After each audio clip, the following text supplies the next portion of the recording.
Mais uma vez, bom dia. Damos início ao painel da CNA, Mercado de Carbono, Perspectivas para o Agro. Estão conosco aqui no palco o professor da Exalc USP, Carlos Eduardo Serri, Eduardo Bastos, da Associação Brasileira do Agronegócio, ABAGE, a vice-presidente de Sustentabilidade e Relações Institucionais Latino-América da Singenta, Graziele Parente, o coordenador do Observatório de Bioeconomia da FGV, Daniel Vargas, e para moderar esse debate, o cofundador da IVI Capital e ex-diretor da Organização Mundial do Comércio, embaixador Roberto Azevedo. Embaixador, a palavra é do senhor. Muito obrigado. E eu entendo que me deram a palavra primeiro, porque, em tese, eu sou um moderador. Eu não consigo moderar as coisas nem na minha casa, imagina em crédito de carbono. Então, a minha ideia é dar somente um contexto, sim, inicial, e depois passar a palavra para os peritos, na verdade, e sugerir que seja uma conversa interativa também, que vocês não esperem necessariamente o momento de falar. Pode interagir, fazer uma pergunta, no momento em que, mesmo no momento durante a apresentação do outro companheiro de painel. E as palavras, eu anotei aqui algumas coisinhas para não esquecer, porque eu achava que era interessante, pelo menos, notar algumas coisas que talvez pudessem ser abordadas ao longo da discussão. A primeira é que os mercados de carbono e o crédito de carbono em si é um tema de complexidade muito grande. Portanto, essa discussão aqui é muito oportuna, né? Eu, particularmente, gostaria de aprender muito aqui, tenho certeza que vou aprender muito nessa conversa nossa aqui.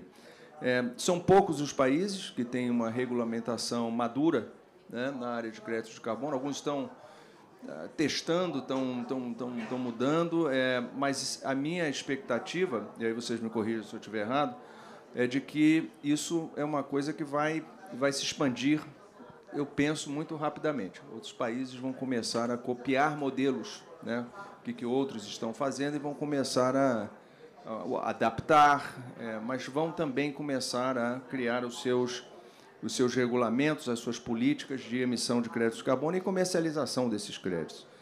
O comércio internacional desses créditos também está começando, está em formação, tem muitas incertezas. Alguns países não permitem para certos setores offsets, só permitem insets, outros permitem os dois, alguns têm mercados regulados, outros só têm mercado voluntário. A forma de regulamentar, mesmo setores regulados têm formas de regulamentação muito diferentes, algumas delas levando a uma precificação do crédito mais alta, outras levando a precificação mais baixa. Enfim, há uma heterogeneidade muito grande nas políticas públicas que existem hoje por ali. E eu diria que as dificuldades não são apenas técnicas, né? Elas são políticas também. Eu tive na Semana do Clima, em Nova York, não esse ano, na verdade, acho que foi no ano passado. Eu estava na PepsiCo ainda. E durante E participei de vários painéis. Eu me recordo pelo menos uns 3 painéis que falavam sobre crédito de carbono. E um deles, em particular, eu achei muito interessante, porque ele foi organizado pelas ONGs, né? Então, os organizadores do evento eram ONGs grandes e que atuavam em crédito de carbono. E eles convidaram, claro, várias ONGs, mas também tinha muita gente do setor empresarial. Eu estava lá, né, como PepsiCo e tudo mais. O governo não vi, mas eu vi muito ONG, sociedade civil e pessoal corporativo de uma maneira geral. E o que ficou engraçado no final do evento é que a sala meio que rachou em 2, né? Você tinha um grupo, sobretudo das ONGs, que era contra o crédito de carbono, né? Acha que o crédito de carbono era uma forma que as empresas tinham de comprar a sua alforria, né? Então, e o outro lado dizendo que não, que tem setores que são difíceis de descarbonizar, vão precisar de investimentos, um tempo de transição maior, e, pelo menos durante esse período, elas estão viabilizando atividades de descarbonização em outros setores, eventualmente, em outros países até, e que não aconteceria sem esse investimento, né? Sem a monetização do crédito de carbono, até porque esses investimentos não são baratos. Em muitos setores, você descarbonizar não é uma coisa trivial. Às vezes não tem nem a tecnologia, ou a tecnologia não está madura ainda. Então, são investimentos pesados que as empresas têm que fazer, ou que o setor tem que fazer, ou que o produtor tem que fazer para viabilizar, e o crédito de carbono viabiliza isso. E, portanto, quando você tem um tema que a própria sociedade civil tem dificuldade de ter uma posição mais ou menos consensuada com relação aos conceitos e aos objetivos daquele mecanismo, isso diz um pouco sobre a complexidade do tema, né? E da variedade de perspectivas do tema. Aqui no Brasil, lá no Brasil, né? Lá no Brasil, conversando com o pessoal, e eu sou um pouco agnóstico sobre como que esse aspecto em particular deveria evoluir, porque há uma associação, de certa forma, do tema com o objetivo fiscal de arrecadação, né? Começou essa conversa já no Brasil. E imagino que não seja só no Brasil, mas no Brasil eu ouvi com muita clareza essa conversa. E ali, de novo, como eu disse, sou agnóstico, eu acho que tudo depende, mas quase sempre quando me perguntam qualquer coisa, eu digo, depende. Depende. O que você quer dizer com isso? Qual é o tipo, por exemplo, qual é o tipo de política que você vai implementar? Porque quando você introduz o objetivo da arrecadação, a arrecadação ela pode se dar sobre a emissão do carbono, que é o caso da União Europeia, por exemplo, que está cobrando 100 euros por tonelada na emissão do carbono, né? Ou, como é no caso do Brasil, você está procurando arrecadar com a emissão do crédito. Se você está ou ficar tentado a arrecadar a emissão, em cima da emissão, você, no fundo, está dando um tiro do pé, porque você só vai aumentar a arrecadação se você aumentar as emissões. Então, é um contrassenso do ponto de vista do objetivo da política. Se você está arrecadando em cima do crédito do carbono, a rigor, sua arrecadação sobe quando você está sequestrando o carbono, que é um bom negócio, mas, ao mesmo tempo, você diminui o impacto e a atratividade econômica do crédito em si, né? Então, a gente tem que pensar com muito cuidado no Brasil as implicações de você associar o crédito de carbono a uma necessidade ou a um objetivo de arrecadação, por causa dessas implicações que podem ser contraproducentes do ponto de vista de emissão. Então, de novo, a minha ideia era complicar um pouco o assunto, né? Botar mais minhoca na cabeça das pessoas, eu espero que tenha conseguido. E, com isso, eu quero passar a palavra para os nossos debatedores, todos eles com qualificações extraordinárias nesse assunto, vocês ouviram a apresentação. E, como não tenho nenhuma ordem pré-programada aqui, se alguém quiser falar primeiro, levanta o dedinho. Se ninguém levantar o dedo, eu aponto o meu. Ninguém? Tá bom, então você começa? Então vai você. Vamos lá. Bom dia, pessoal. Uma satisfação estar aqui. Um prazer, né? Compartilhar aqui a mesa, né? Aqui com vocês, com pessoas tão gabaritadas.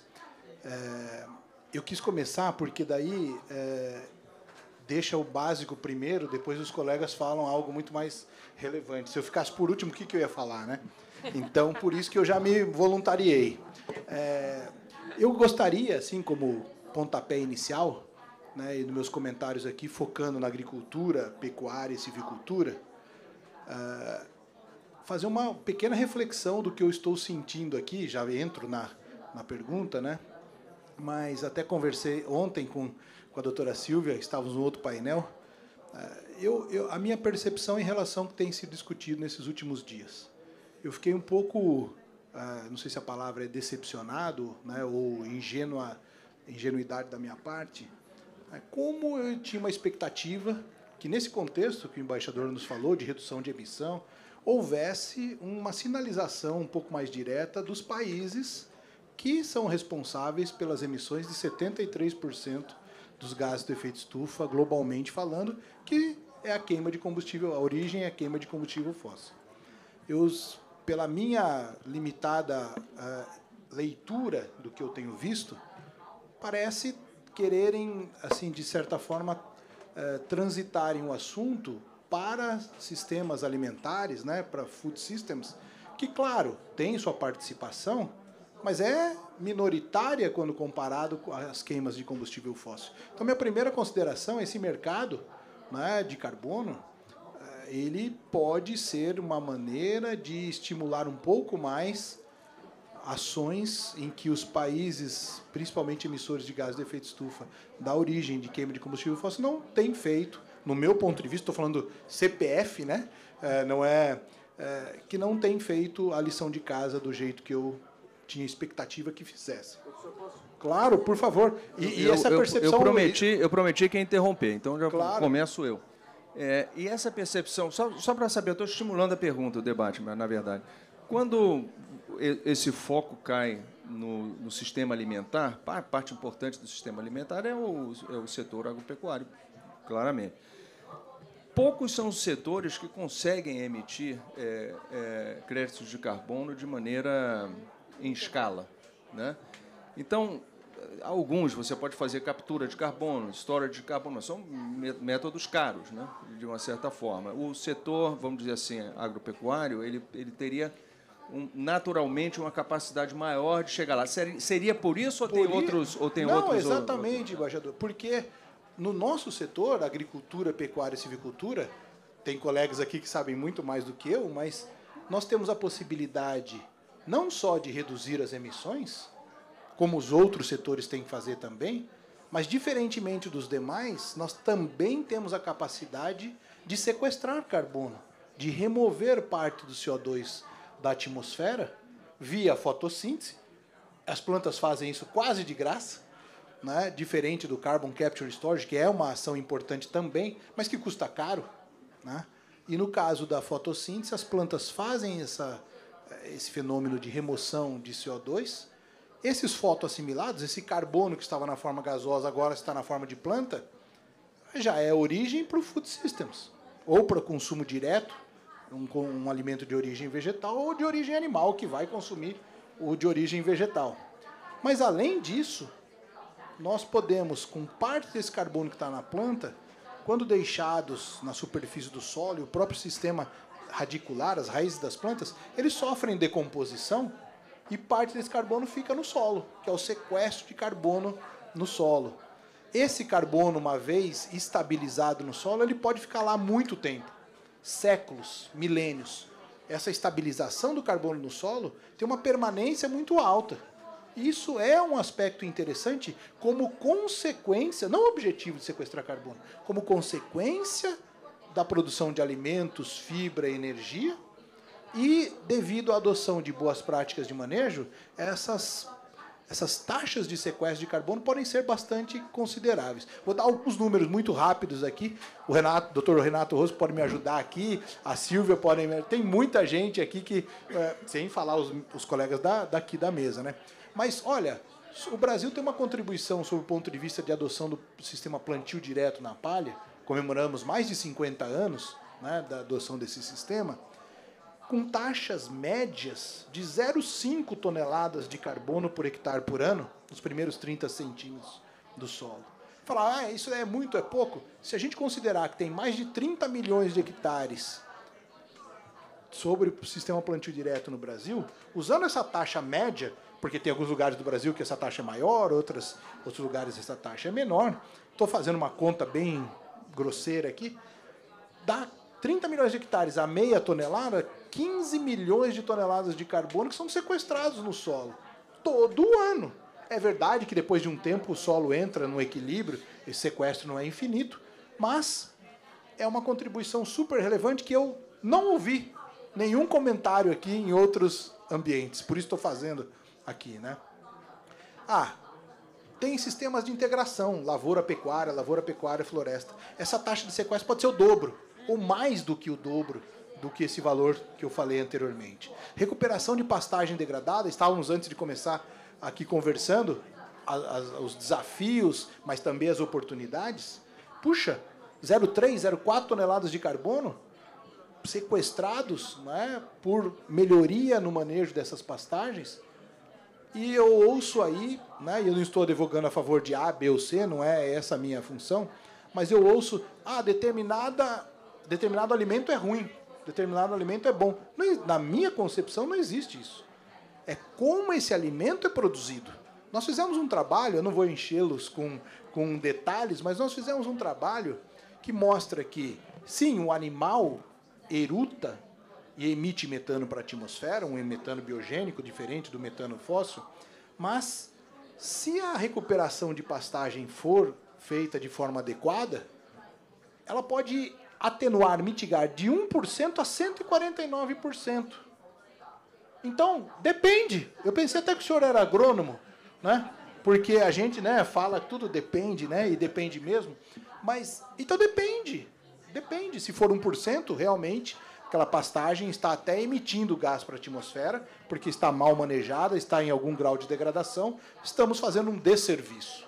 Mas se essa pastagem for bem manejada, nós estamos removendo, sequestrando carbono, como mencionei anteriormente, e pode ser muito vantajoso o balanço de carbono, em última análise, é o que entra e o que sai, o que é emitido na forma de gases e o que é sequestrado, esse balanço pode ser negativo. E negativo é bom nesse caso, né? E essa transição, um investimento para você sair de um manejo que não está sequestrando, de pastagens que não estão sequestrando, que está em 1%, como é que você leva a 149%? É um investimento caro? Como é que você viabiliza esse tipo de transição? O investimento não é barato. O investimento não é barato. Mas também discutíamos antes que, no meu ponto de vista, e talvez de alguns colegas, outros vão discordar, mas eu não acho que o investimento seja o limitante. Porque esse investimento está aparecendo. Não é? Agora, tem que ter um estímulo, tem que ter... Os nossos líderes, os nossos governantes, não podem, na minha concepção, vir e não ajudar o setor. Ao contrário, né, falar coisas que prejudicam o setor. E essa é a percepção que as pessoas têm aqui nos outros painéis. Né? Pessoas de fora ficam com a percepção que, no meu ponto de vista, é errônea, é equivocada. Temos muito que melhorar, sim, na agricultura, pecuária e silvicultura, mas temos ótimos exemplos. E, se bem feitas essas atividades, eu falo como outros colegas aqui, é parte da solução. Não é parte do problema. O problema não está sendo atacado aqui nessa COP, né? E está sendo postergado para outras situações, quando eu, ingenuamente, tinha uma expectativa que fosse surgir desses países um fundo, uma contribuição. Não estou vendo nada disso, mas, reforçando, o nosso setor, se bem conduzidas as práticas, podem ser parte da solução. Se eu não sou parte do problema, por que eu vou financiar a solução? Essa é a lógica, né? Essa é a lógica. Então, Graziele, o que você está fazendo com relação a isso aí tudo? Como é que a gente vai chegar lá? Como é que a gente vai fazer essa transição? Bom, eu estava a fim de ouvir os outros experts, mas então vou entrar na minha parte aqui. Você comentou do crédito de carbono, e eu me lembro que nas primeiras vezes que eu ouvi, vocês lembram de há uns 10 anos atrás, que a gente tinha evento, aí a pessoa falava assim, todas as emissões desse evento estão sendo compensadas comprando crédito da empresa XPTO?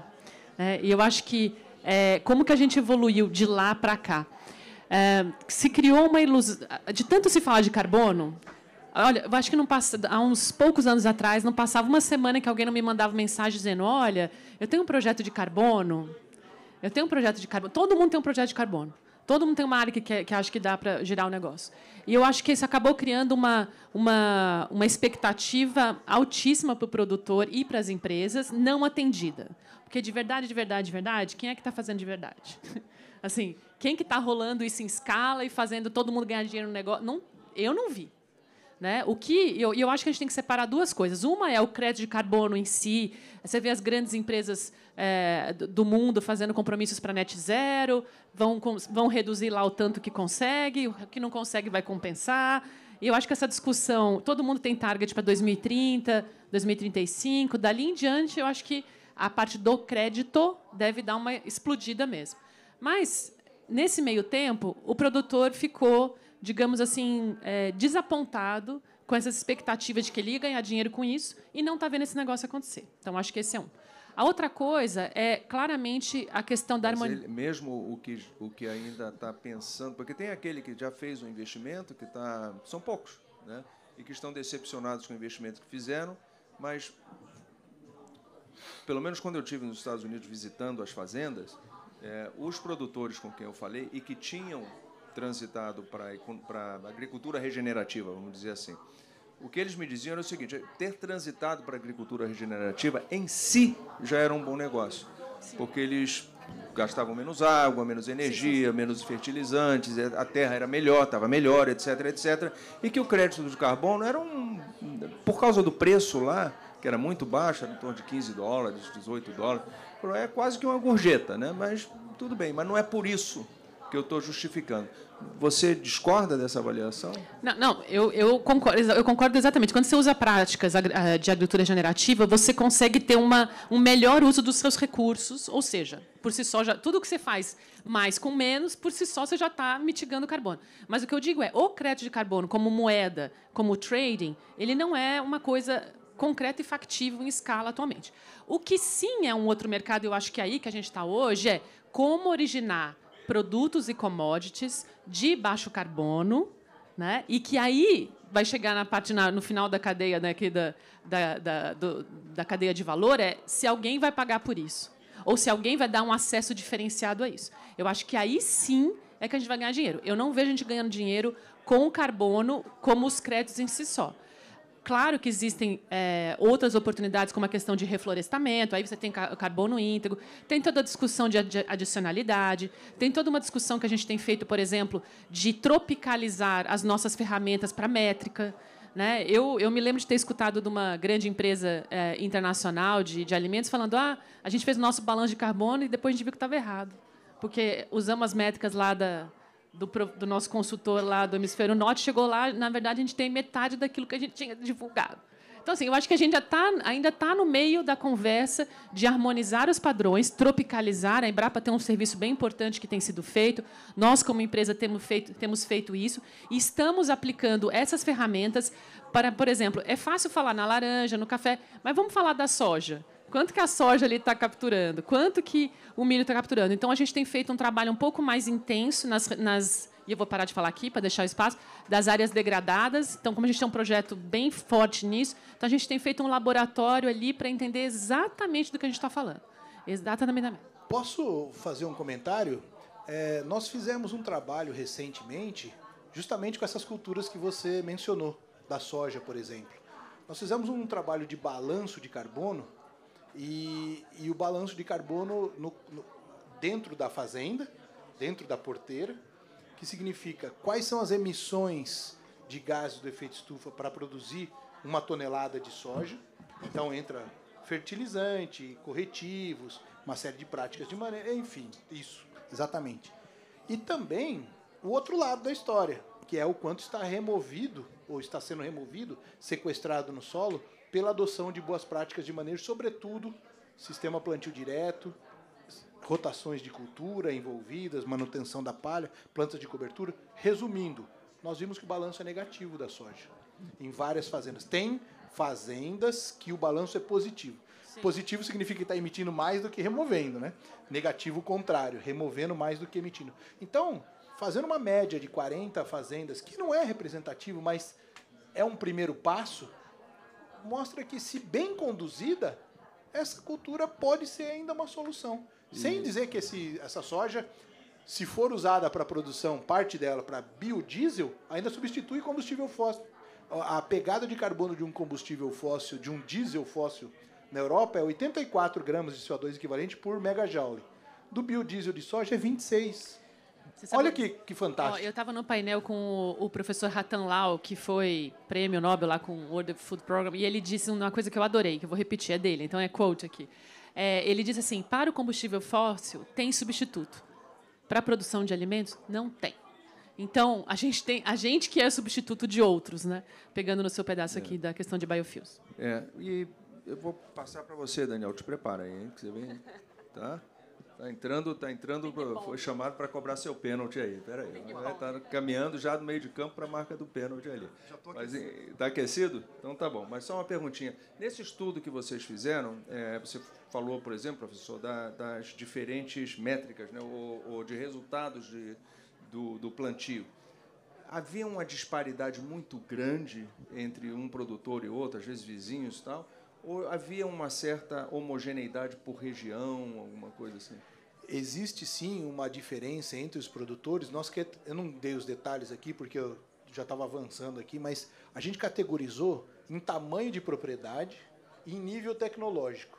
E aí existem essas diferenças, mas dentro de uma mesma... Dentro do mesmo nível tecnológico é bem não vou dizer homogêneo, mas menos próximo. Heterogêneo. Tá. Daniel, vamos lá. Cobra o pênalti aí. Bom, maravilha.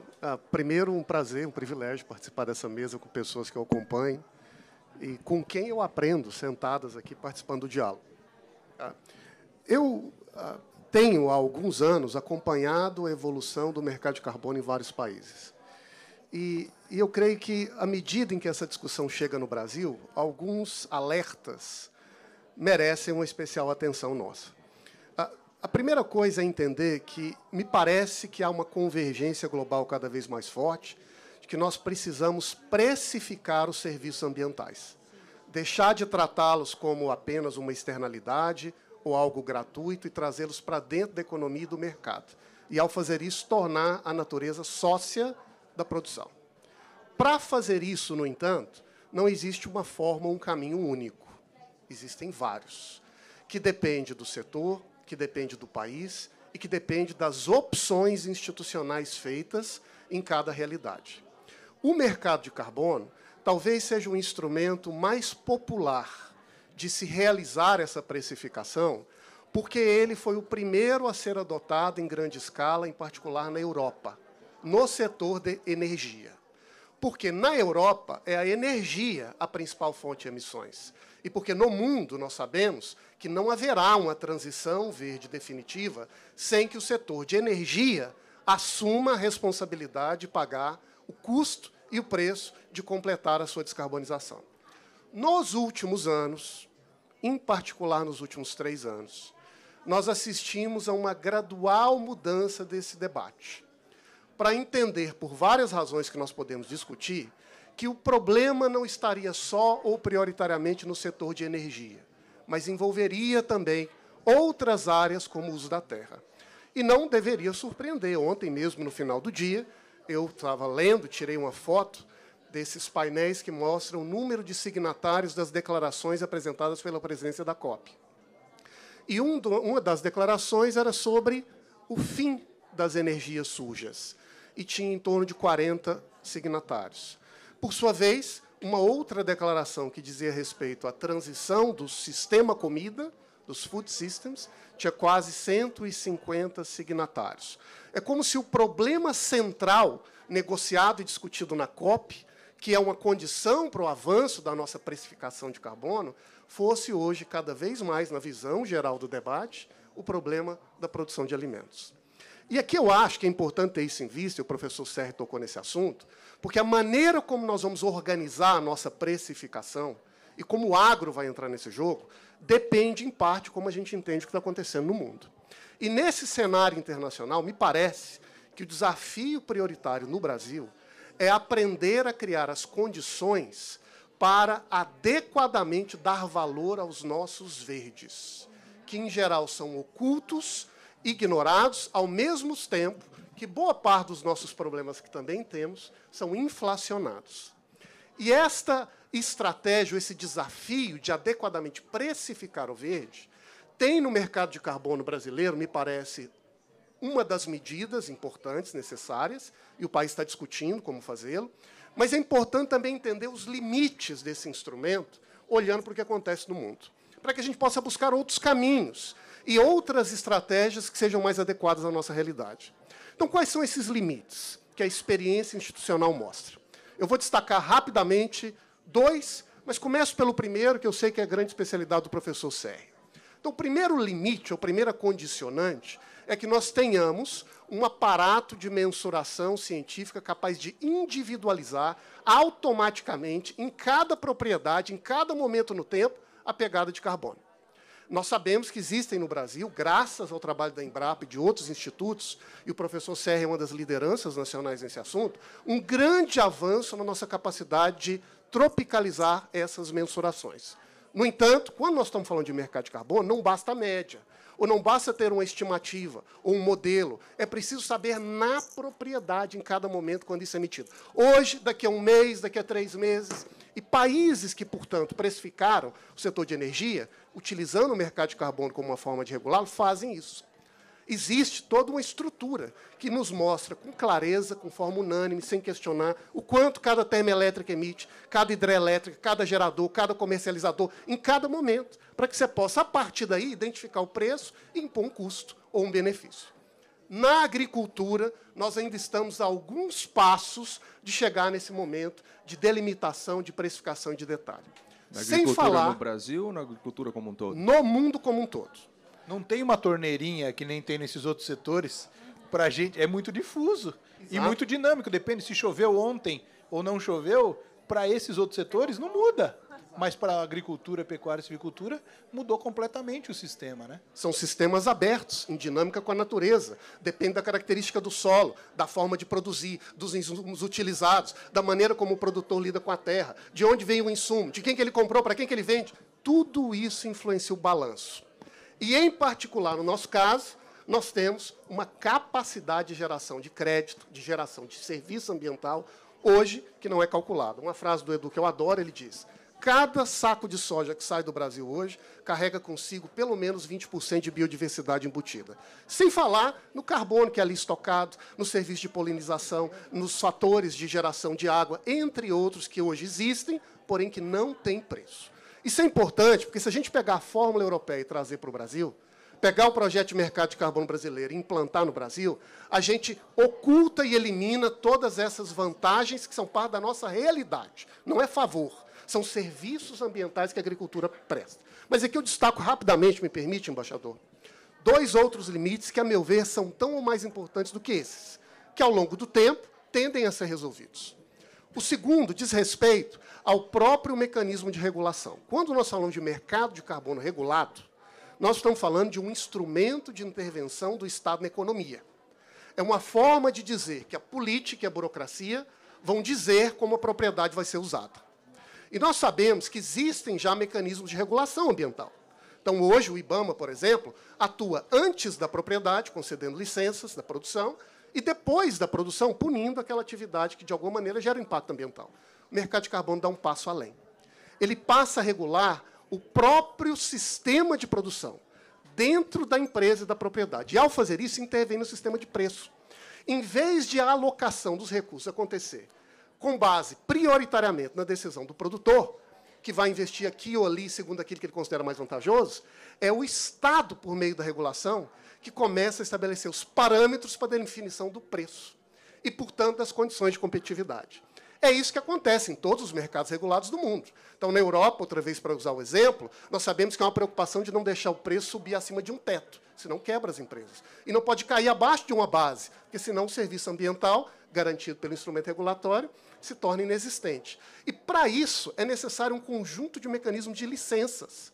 Licenças para setores que são mais expostos internacionalmente, licenças para setores que são mais estratégicos para o país, ou que estão, de alguma maneira, sendo ameaçados por uma competição no momento e que o Estado quer proteger.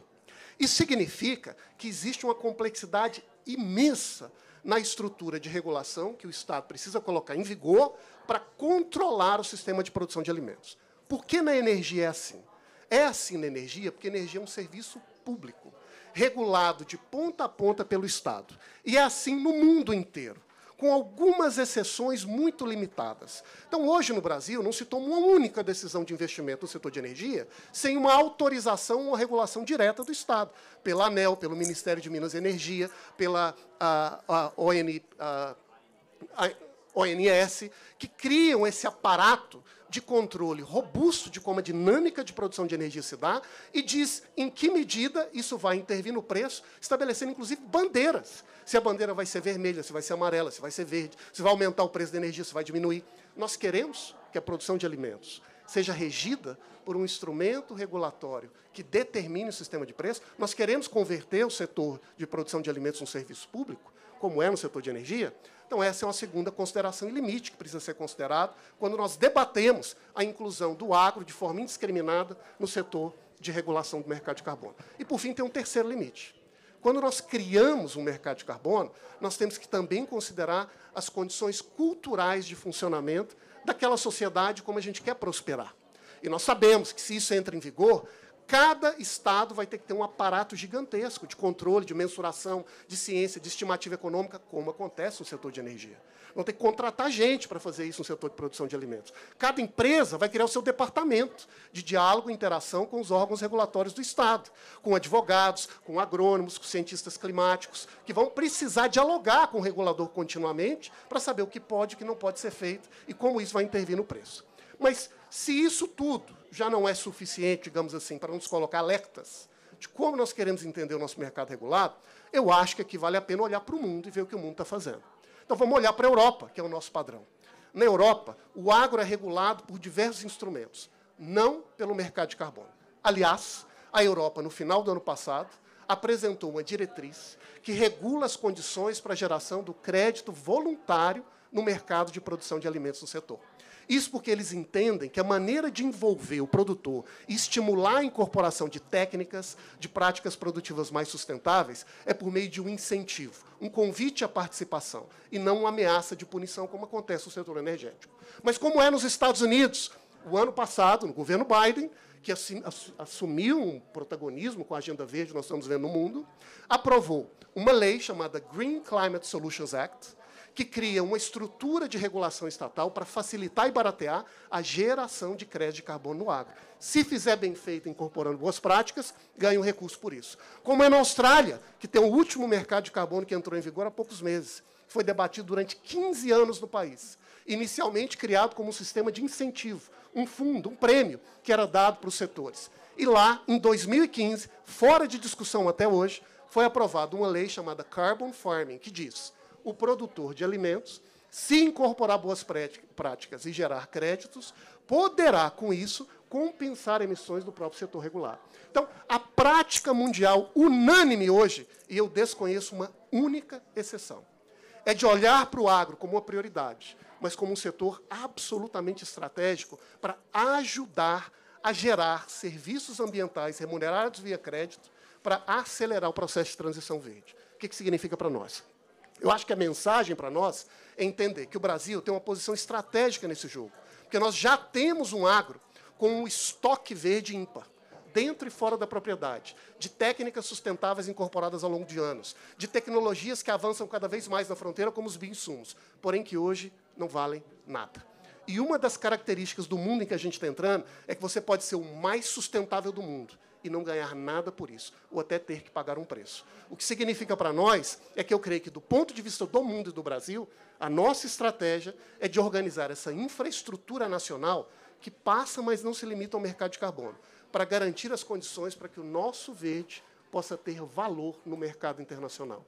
Isso exige, naturalmente, uma ciência robusta, mas exige condições regulatórias e opções políticas, embaixador, que exigem clareza de nação, para fazer algo que pode estimular a produção e a produtividade crescentes no Brasil, abrindo espaço para os nossos produtos atingirem cada vez mais o mundo, contribuindo com a segurança alimentar e criando um modelo de referência. No momento em que o mundo transita do debate energético para o debate de produção de alimentos, nós precisamos também transitar do debate de imposição de custos na maneira como se gera a natureza para um debate sobre o prêmio, para envolver produtor e envolver todos aqueles que trabalham com a terra em um movimento verde, que una competitividade, geração de renda e riqueza, inclusão produtiva e sustentabilidade. Essa é a minha visão. Desculpa que eu falei demais, mas só para contribuir com a nossa discussão. Não, foi ótima a sua apresentação e acho que a plateia concorda. Deixa só eu dizer o seguinte, pelo menos na minha percepção, vocês estavam falando de CPF, eu vou botar o meu também, o mercado de carbono ele vai acontecer. Ponto. Não é uma questão de se, é uma questão de quando, né? E como, né? Eu acho que nós, no Brasil, acho que precisamos passar por essa discussão, sobretudo do como, né? Como é que nós vamos fazer? Porque, no final das contas, a lógica do crédito de carbono é a lógica do incentivo. Se você não incentivar, se você não der ao potencial sequestrador de carbono uma equação econômica que ele diga, isso aqui é uma coisa que vale a pena, né? Eu vou usar isso aqui, vou transitar nesse sentido, não só porque a técnica regenerativa é boa para mim, mas também viabiliza e mitiga o custo do investimento para chegar lá, né? Inclusive, outra discussão que se colocava lá nos Estados Unidos é você, por exemplo, você está fazendo os investimentos para chegar ali, o produtor, na verdade, ele só vai receber o crédito de carbono depois do investimento feito lá na frente. E alguns já questionavam se não seria o caso do próprio Estado ajudar nessa transição, né? E como? Porque ele só vai ver o benefício tanto da produção, né, do aumento da produtividade dele, da lucratividade dele, e do crédito de carbono, depois de feito o investimento e de amadurecido o investimento. Quer dizer, tem um período para você fazer o investimento e depois estimava-se na época, não sei, vocês são os períodos, mas falavam lá de 3 a 5 anos, até o produtor ver os resultados do investimento dele. Então, tem um período aí, uma janela, que ele ficava descoberto. E aí, como é que o governo poderia fazer para incentivar essa transição? Era uma discussão que acontecia lá. Mas muito obrigado, Daniel. Eu passo para o Eduardo. Agora, Eduardo, a visão do setor produtivo. Como é que o setor produtivo vê tudo isso que a gente está falando aqui? Obrigado mais uma vez, né? Ótimo poder voltar aqui nesse palco com amigos queridos. Falo aqui em nome da BAG, temos o diretor, temos, né, um grande parceiro aqui, então, né, estamos em casa. Mas eu acho que o Sérgio comentou no começo, né, fiquei para o final aqui, fica bem mais difícil, né, falar depois de você está veiaco, eu ainda sou novo, né, sou bobinho, mas é ótimo também, porque me ajuda aqui a coletar algumas informações, né? A gente tem trabalhado bastante. Eu participei de 3 audiências públicas lá no Congresso Nacional para falar sobre o PL de carbono. Temos aqui o deputado Zé Silva, obrigado, né, pela presença, pelo apoio, pela parceria. E o que a gente tem visto é isso, né? Reforçando as falas aqui do Daniel e usando um termo da própria ONU, as emissões, quando a gente fala aqui em mercado, né, a gente fala em mercado de carbono para emissões estacionárias. Emissões do agro são difusas, esse é o termo técnico. Por que emissão difusa? Porque na hora que eu vou plantar soja, milho, eu vou colocar uma braquiária. Braquiária qual? Você vai colocar decumbens ou brisanta? Não, esse ano secou um pouco mais, atrasou, não vou conseguir plantar milho, eu vou entrar com sorgo. Vai mudar. Não, ano que vem o preço do algodão parece que está bom, eu vou tirar, vou plantar algodão. Opa, vou consumir mais carbono do solo. E todo ano eu vou ter que fazer essa medição precisa. Uau! Então, assim, quando a gente fala, né, dessas emissões, um exemplo real, né, eu pego uma área de milho, vou fazer um projeto de etanol, né, Mário? Vamos fazer um projeto, então, aqui de milho para etanol. Bacana, então é milho, etanol, isso é RenovaBio, eu vou vender lá o CBio. Tá, mas eu vou acumular carbono no solo. Não, isso é VM42, versão 2. Não, mas eu vou pegar 1/3, mais ou menos, do peso do milho, vira CO2 no final do dia. Eu posso injetar, isso é CCS. Não, mas o que sobra quando eu fabrico o etanol é o DDG. E eu vou dar, então, para um animal, onde eu misturo um produto ali, um aditivo para redução de metano entérico. Isso é VM41. São 4 regulações de uma cultura. Obviamente, milho é uma das maiores plantadas no mundo, mas só para dar um exemplo do tamanho do desafio que a gente vai ter à frente quando a gente fala de métrica, de ciência, regulação e tudo mais. Não é simples, não dá para a gente tomar uma decisão assodada de achar que semana que vem, a hora que voltar tudo... semana que vem, né? Hoje já... Nossa, agora, semana que vem, né? Amanhã começa já a semana, a gente perde a noção aqui, né? Mas essa semana a gente vai conseguir votar um PL do mercado de carbono, incluindo o agro. Não, né? Não tem maturidade. Os outros países levaram entre 10 e 15 anos. A China fez relativamente rápido, levou 8, né, para transformar os sistemas provinciais numa lei. Então, assim, não tem espaço, tem um desafio grande. Agora, voltando ao tema da emissão em si, da contribuição do agro, eu volto até no número oficial, que é a nossa NDC. O Brasil tem mais ou menos 2,4 bilhões de emissão, metade disso é desmatamentos, 1,2 bi, 25% é agricultura, 600 milhões, 25% todo o restante, indústria, resíduo, tudo mais. 25%, né, das emissões, então, não 75%, né, 25%, importante a gente lembrar. Esses 600 milhões, vamos pegar lá o ABC+, que é outra política pública, quanto que o ABC+, tem de plano para capturar? 1 bi. Matemática básica, gente, todos esses números são oficiais, né? 1 bi versus 600 milhões. Eu vou gerar 400 milhões de excedente que eu posso entregar para outros setores. Essa é a beleza aqui. Ontem, num dos painéis, o pessoal falou, Edu, desculpa, eu fiz uma conta aqui, mas se os sistemas alimentares representam 30% da emissão global e fóssil 73%, deu 103. Ué, como é que dá 103, gente? É 100, né? Não dá 103. Não, porque não é 30. São 15 de alimento, tem outros 15 que é o restante. Ah, então não é 30. Bom, é 30, de novo, né? É só fazer a conta de tudo que tem ali para transportar o alimento, para refrigerar o alimento. Mas tem uma série de outras coisas que estão ali dentro que vão muito além da produção em si. E é isso, Serri, concordo com você, que também aflige a gente, né? Você vinha aqui, a gente fala, ué, parece que não pode comer mais, né? Então, poxa, não, né? É algo muito básico. E o último ponto que eu quero fazer, Roberto, você fez essa pergunta, respondo aqui em valores. O governo vai amanhã, né, oficialmente, ontem até a gente está falando isso a Copa inteira, dando spoiler, mas oficialmente amanhã, estou vendo os amigos do mapa aqui também, falar sobre o plano de expansão em cima de passagens degradadas. Nós estamos falando em 40 milhões de hectares, a regulação foi aprovada, né, saiu essa semana, a lei, está bem ruim aqui, mas estamos terminando aqui, tranquilo. A regulação vai sair. O quanto que o Brasil precisa para fazer isso? 120 bilhões de dólares. 40 milhões vezes 3 mil por hectare, 120 bilhões de dólares em 10 anos. 12 bilhões por ano, ok? 12 bilhões por ano. Quanto a gente investiu esse ano em fóssil? 1,2 trilhões. Trilhões. Dinheiro tem. Quanto a gente vai investir em guerra esse ano? 1 tri. Se nós não formos capazes de mobilizar 12 bilhões, 1%, de qualquer um dos dois aqui a gente pode escolher, de guerra ou de petróleo, para produzir alimento para o mundo e descarbonizar, na minha opinião, a gente falhou como sociedade. Esse é o chamado que nós temos que fazer, como seres humanos, mas particularmente como brasileiros, uma obrigação. Porque 20% desse alimento virá do Brasil, 20% desse carbono virá para o Brasil, por que não ter, no mínimo, 20% do dinheiro fluindo para o Brasil? Esse é o nosso pedido, esse é o nosso desafio. Muito obrigado. Não. Bateu na trave e voltou. Espera aí. Agora sou eu. Não, espera aí.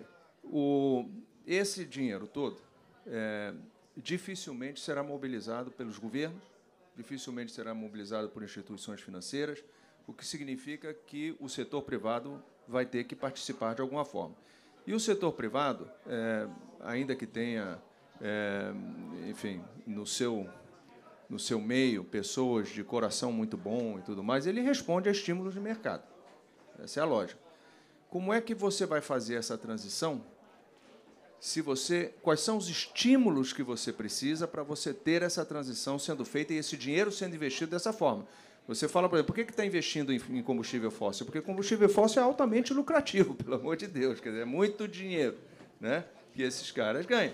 Então, como é que você vai trazer o setor, por exemplo, o setor agropecuário, que não tem esse mesmo grau de lucratividade, investindo em técnicas ambientais? Como é que você vai fazer? Como é que você dá os estímulos necessários? Você, pensando com a cabeça do produtor brasileiro, do produtor rural brasileiro, quais são os estímulos que são necessários para ele fazer esse investimento? Perfeito.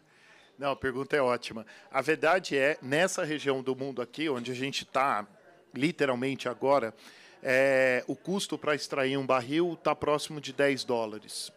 Um barril a 80, 90, sobra um dinheirinho, né, para fazer uma festa bacana. Em agricultura, e esse é um ponto importante para o Brasil, a gente está também pedindo doação, mas o grosso do dinheiro é empréstimo, porque tem uma lógica econômica. Tem o reverte da Syngenta, eu sei, Grazi, que você não, né, não vai falar, mas eu posso falar, como a BAG. Tem programa da BAR, tem várias empresas que estão se movendo para isso. Por quê? Porque existe uma lógica. O que a gente quer eu quero um montante com um prazo maior, um prazo dilatado, porque recuperar a pastagem, um ciclo pecuário é de 7, 8 anos, então não adianta dar dinheiro para um ano. Porque tem um retorno menor comparativamente com o petróleo, por exemplo, mas tem retorno. Então, o que a gente está pedindo aqui é empréstimo a juros menores, onde existe também um blended finance, ou seja, sim, o governo tem um pedaço, né, o presidente Lula voltou da Arábia Saudita com promessa de investimento de 9 bi. De novo, a gente precisa de 120, então ainda, né, falta um pedaço. Mas, poxa, foi até agora o maior recurso que prometeram. Mas Coreia do Sul, né, se você estava lá, o Exim Bank da Coreia do Sul está olhando, o JICA está olhando, o Japão, né, na semana seguinte que a gente esteve lá, voltou para Brasília para conversar. Ou seja, a gente vai conseguir montar esses dois modelos para conseguir ter uma taxa mais atrativa para acelerar a mudança. A gente fez a mudança, né? Em 1972, a gente começou a fazer plantio direto no Brasil. Comemoramos 50 anos no ano passado. Qual é a maior extensão no planeta Terra de plantio direto? Brasil. Então, o que a gente está falando agora é que nós temos que colocar mais 40 milhões. A revolução que a gente fez nos últimos anos foi fazer 40. Tem mais ou menos 80, né, em todas as culturas, e mais 160 de pecuária, 240 milhões no total, dos 850 que tem o Brasil.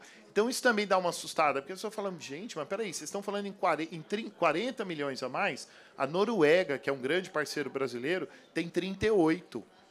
Então, assim, sim, os números, né, são... Mas isso mostra também que existe espaço. Tem muito pasto degradado, pelo menos 60 milhões, e a gente consegue, então, separar 40 desses 60 para fazer essas intervenções que vão precisar de dinheiro privado, vão precisar do público para baratear a taxa ou para aumentar o prazo. Então, essa vai ser a importância aqui de combinar esses dois dinheiros. Roberto, queria então, fazer Graziele, um comentário aqui. Eu estava achando que era a hora da Graziele entrar aí. O que então, você diz? Há mais ou menos uns 3, 4 anos atrás, a gente...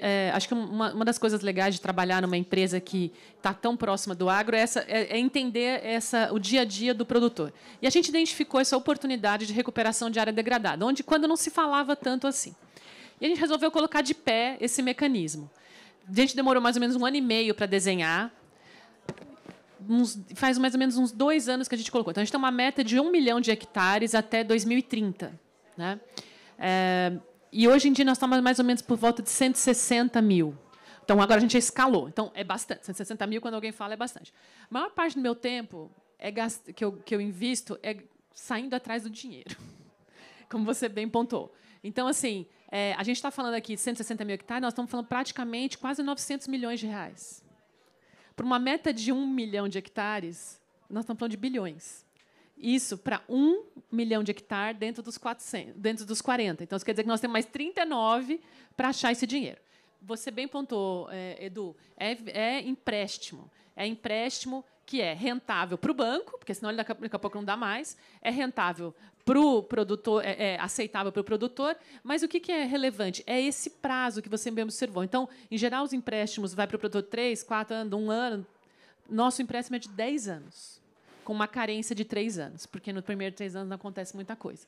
Então, é esse entendimento das algumas instituições financeiras, mas é verdade que quando a gente foi ao mercado para falar, quem é o parceiro aqui que quer ir, todo mundo foi saindo de fininho, né? Porque não queria comprar o risco.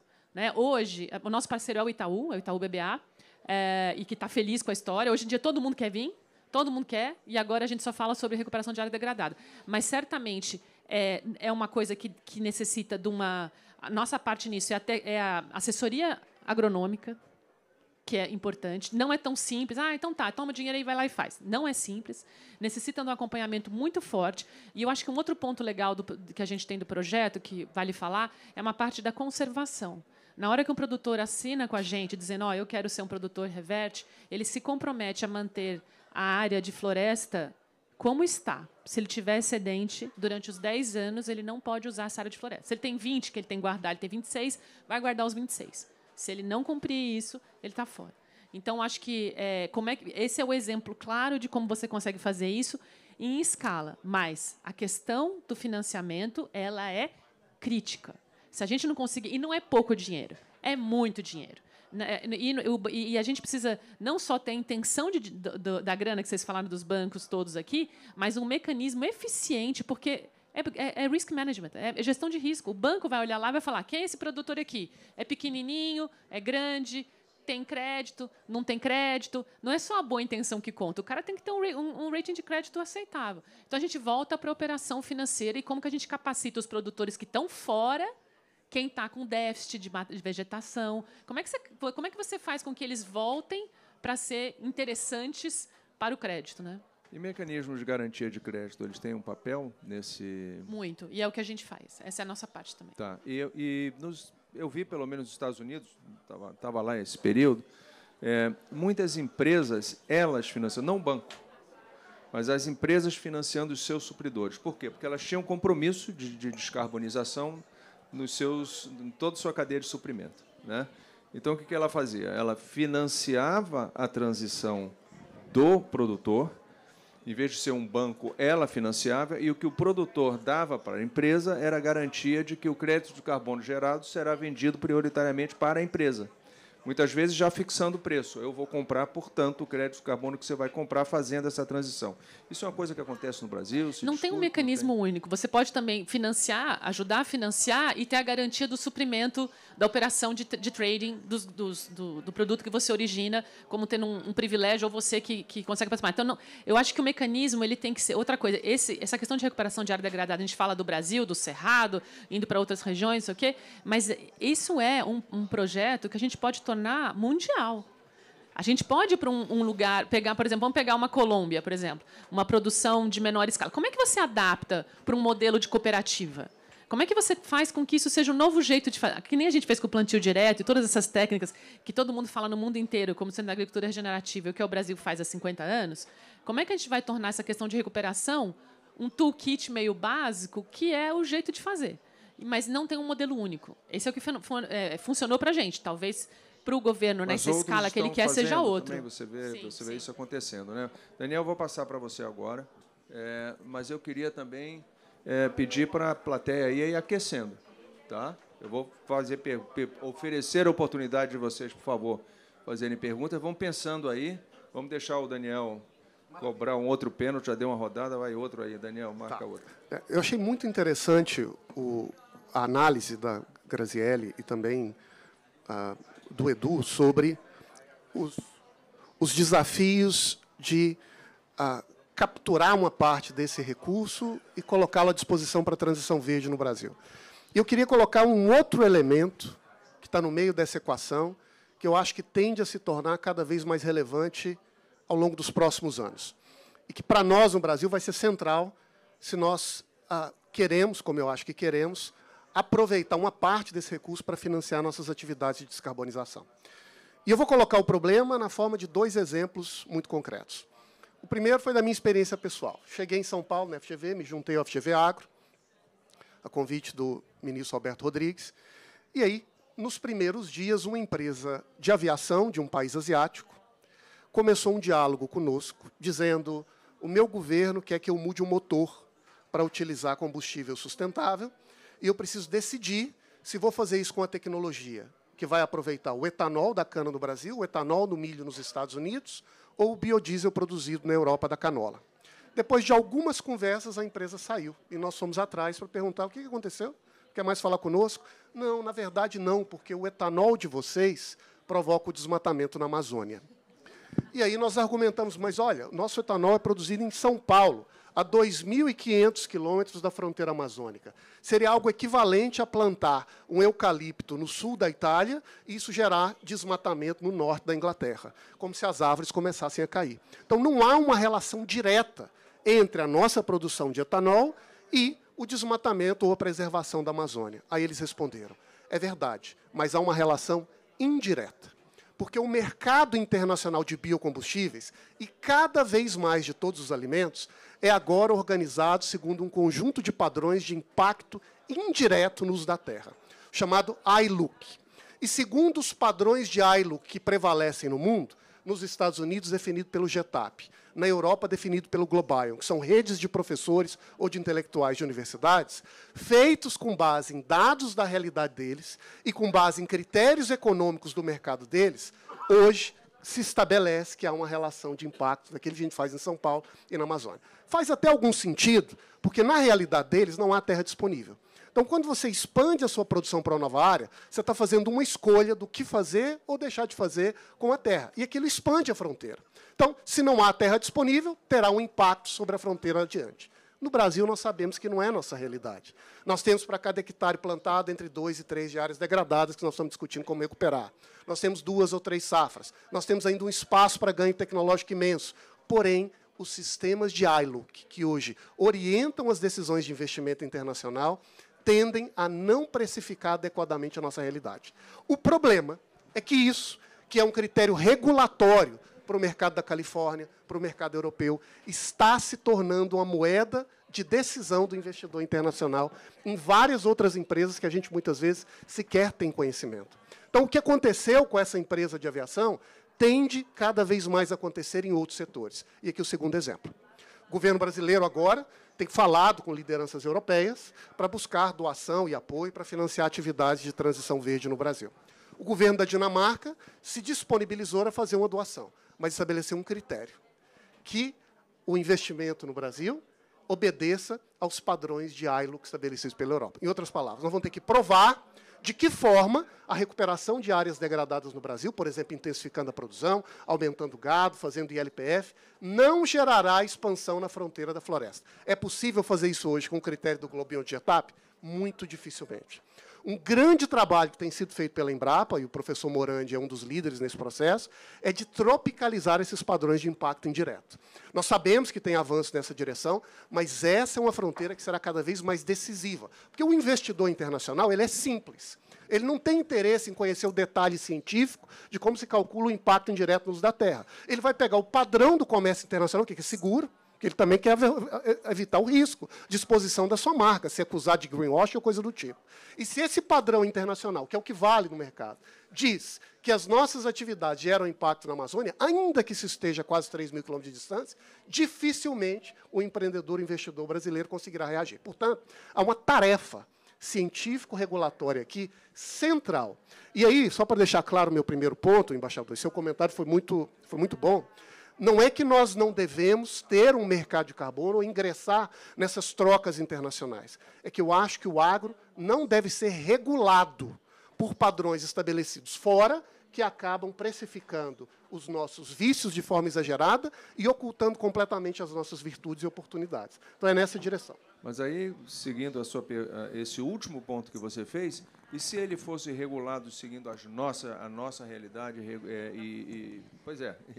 e com um regulamento que fosse tropicalizado, vamos dizer assim, o seu raciocínio segue ou você continua contra? Eu acho que ele deveria ser como um gerador de créditos, para que essas atividades que nós fazemos bem feito possam gerar um crédito que possa servir como uma fonte de financiamento, de estímulo, para ganhar produtividade com sustentabilidade. Voluntário.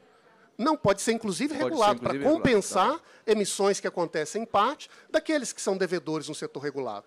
O que não me parece adequado é estabelecer um custo, uma meta que olhe para todos os nossos ativos, para toda essa nossa realidade que nós temos, para todo o nosso verde, e diga assim, a partir de agora isso não vale nada, e você vai ter que fazer mais. E tudo aquilo que você fez no seu passado não tem valor, porque a adicionalidade desapareceu. Exato.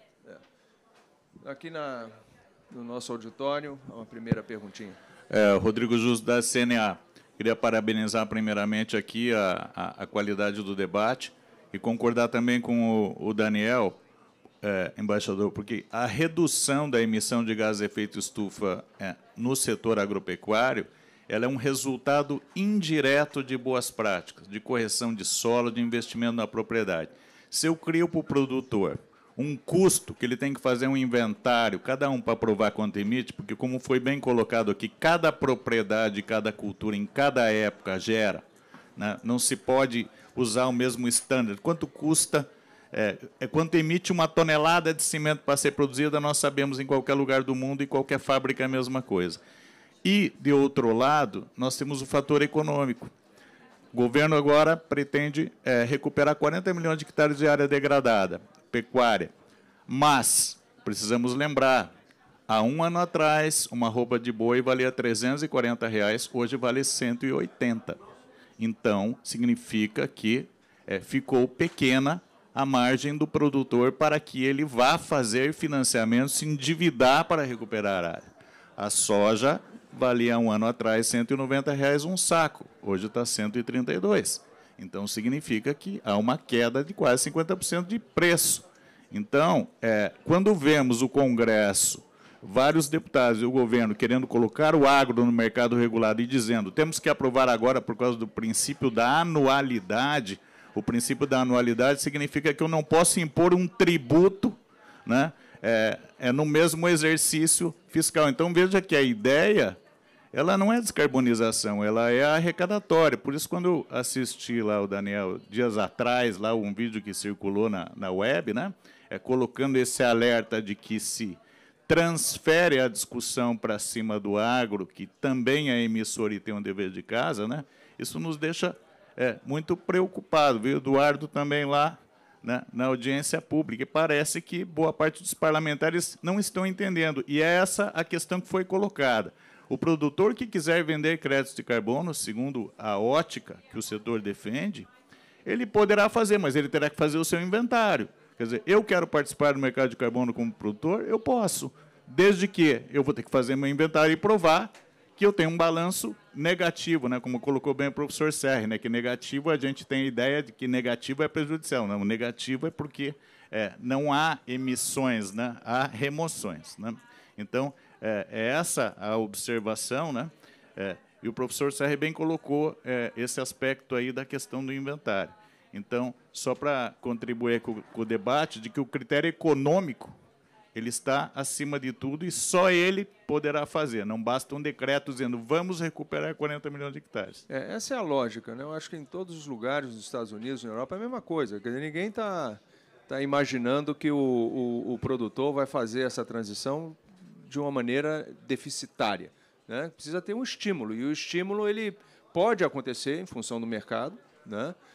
Tem agricultores que eu presenciei nos Estados Unidos que já estão fazendo agricultura regenerativa sem nenhum incentivo, porque eles achavam que era um bom modelo, e tem que manter, eles mantêm lá os dados. Ele me mostrou lá uns livros assim grossos, todo dia eles mediam, tal, não sei o que, é uma coisa muito, muito bem feita, né? Mas não tinha nenhum incentivo, é porque ele achava que aquele era um modelo que funcionava para ele, né? E para ele era uma coisa rentável, vamos dizer assim. Mas se não fosse, ele falou, agora, no momento que eu achar que não é rentável, acabou. Isso aqui vai embora. Então, quem quer reagir a esse comentário? Só fazendo essa ponte, porque o texto que saiu do Senado tinha essa visão. Dizer, tudo bem, você quer produzir no voluntário, você produz o seu, faz o inventário e tudo mais, você submete para o voluntário. Você quer entrar no regulado? Tem uma autoridade climática que vai fazer a securitização desse crédito e ele entra no mercado regulado. Então, assim, o texto deu um trabalho louco, né, deputado? A gente conseguiu ali no Senado sair um texto, né, no 412 que estava bom, estava o melhor que deu para fazer até ali, mas que realmente hoje na Câmara acabou abrindo demais. Então, a gente vai ter esse desafio bem grande. E um outro tema também, reforçando, e aí eu deixo para o Serri que me ajudar, que quem sou eu, né? Mas nós dois estivemos no evento, né, agora faz pouco tempo lá no Itaú, né, justamente falando sobre a importância dos fatores. A gente fala muito de fator de emissão, porque sim, né, boa parte do mundo emite. Então, o que você tem que fazer é reduzir a emissão. No agro, a gente tem que falar também de fator de remoção. remoção. E a gente não pode esquecer disso. E não tem nenhum painel quase na Copa inteira falando de fator de remoção, né? Cadê, né? Somos nós aqui falando. Então, isso é importante, a gente voltar, mas, para isso, a gente tem que favorecer, fomentar, financiar ciência. Se a gente não financiar a ciência, a gente não financiar paper em inglês lá fora, aqui fora, né? Mas principalmente para submeter para a ONU, chegar lá e falar, está aqui, IPCC, está aqui um dos membros do IPCC, na verdade, uma das pessoas responsáveis por submeter o dado, está aqui no painel. Então, assim, como que a gente ajuda para gerar essa boa ciência, para garantir um espaço na mesa e não ser o jantar? Vou passar para o Sérgio. Complementando isso que você falou, aliás, quem viu os painéis onde eu falei hoje me pergunta muito qual é o maior desafio do agronegócio brasileiro, e o que eu tenho dito é, sobretudo, lá fora, né, em termos de imagem também, eu falo, do meu ponto de vista, principalmente informação. Tem absoluta desinformação sobre a realidade brasileira, sobre o que é o Brasil, sobre as particularidades do sistema produtivo brasileiro, e é necessário informação. Eu já ouvi muita gente falando de propaganda, de publicidade, de explicar, não. Eu acho que isso não será suficiente. Pode ajudar marginalmente. O que vai ajudar muito é informação. E informação, francamente, é cara. Informação é cara. Ela não vai aparecer da noite para o dia. Você tem que investir e tem que trazer as pessoas certas e ter uma base científica muito sólida para a apresentação, né? Bom, mais alguém ali? Então, bom dia a todas e todos, né? Primeiro, é comum quando a gente vê os pontos de vista com muitas sinergias, a gente fica mais feliz. Você pode se né? apresentar só para a gente saber? Tá. Deputado Zé Silva. Sou agrônomo e desde 92 eu tenho feito uma escutatória aí por onde tem tido a oportunidade, né? A gente acompanha também, embaixador, aí na sua saga pelo mundo aí. Bem, como eu estava dizendo, quando há essa sinergia, nos alegra muito, né? Principalmente quando nós do agro, e que é comum a gente falar de nós para nós mesmos, né? E hoje quando você traz embaixador, traz o setor privado, da indústria, nos anima muito. Bem, em relação ao mercado de carbono, o Eduardo sabe disso aí, eu fui um dos que trabalhei muito para que nós não aprovássemos o projeto, especialmente de mercado regular de carbono, o agro, a Frente Parlamentar da Agropecuária, evidentemente que isso é bom, né? Nunca chegamos num consenso, mas eu apresentei um projeto, e eu acho que é um ponto que eu gostaria que a gente pudesse até ouvir um pouco aí os professores aí, né? Em relação à conservação, já que o Brasil nós temos 62% da nossa cobertura vegetal nativa, né? Se fizer comparação, inclusive o Gedeon, que é o nosso vice-presidente aí da CNA, mostrou essas informações cientificamente, mas no primeiro painel. Então, acho que conservação é um ponto que eu tenho batalhado muito para que nessa discussão, e na mesma linha dos Estados Unidos, da União Europeia, a Austrália, que hoje também o presidente da federação estava aqui, que nós pudéssemos incentivar o produtor rural, né? Então, a grande preocupação dessa aprovação, mesmo da maneira como saiu o 412 lá do Senado, muito grande. E já que a gente precisa colocar desafios, né, e metade das nossas emissões é o desmatamento, eu fui o relator da medida provisória, que era considerada a medida provisória da maldade, do desmatamento, e depois o meu relatório foi transformado em um projeto de lei que está no Senado, e a gente precisa cumprir esse dever de casa. E quando a gente reúne aqui autoridades desta envergadura aqui, a gente trazer as nossas potencialidades também, isso aí, junto com o Embrapa, junto com o secretário da Agricultura de São Paulo, que está aqui, se a gente não fizer a regularização fundiária, isso também só ela não resolve, né? Eu fiz essa defesa recentemente em Washington, discutindo a questão da Amazônia, não só a brasileira. Se a gente fizer a regularização fundiária, se não fizer a regularização ambiental, também, como disse o Daniel, ao invés de ser um desafio nosso, passa a ser uma condicionante de mercado. E um terceiro tripé, e que tem um pouco de sinergia com alguns técnicos, especialmente do Ministério do Meio Ambiente, ter um sistema de inovação que traga esses sistemas produtivos mais sustentáveis, né, para a gente garantir que o que é uma vantagem competitiva nossa fica parecendo que virou uma desvantagem, né? Como foi citado pelo Daniel, você produz café em Minas, que não tira uma árvore, tem mais de 80% dos nossos produtores de propriedade certificada de um programa que foi criado em 2004, e quando você vai entrar no mercado justo, eles trazem a Amazônia para a mesa. Então, só um pouco de ansiedade aqui também, de ouvir um pouco também, e dizer, viu, Daniel, e todos aqui, com certeza o próximo semestre será um semestre bem animado em relação ao mercado de carbono no Congresso, e vou, se possível, repetir essa mesa aqui, vou fazer uma audiência pública lá para convidados para trazer essa visão bem mais ampliada, né? Pois é, e agradeço a oportunidade. Vossa Excelência, não sente não, Excelência, por favor, só um segundinho. Eu ia perguntar justamente o que foros como esse, grupo como esse, peritos como esse, podem fazer para ajudar justamente um debate esclarecido no Congresso? Olha, primeiro, o Brasil vive um momento muito crítico, né? Eu tenho afirmado que se os políticos fossem mais técnicos, os técnicos mais políticos, o mundo seria melhor, né? E nós vivemos uma polarização, e o legado da pandemia, para nós, ele enfraqueceu o debate no Congresso Nacional. E eu estou no 4º mandato, sou agrônomo, né, e procuro ser bastante estudioso.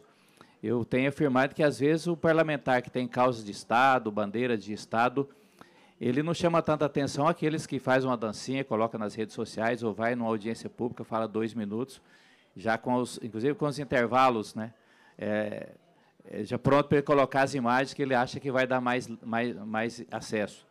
Então, para mim, a academia, o setor que influencia, que elege e não elege deputados, é ir para dentro do Congresso Nacional.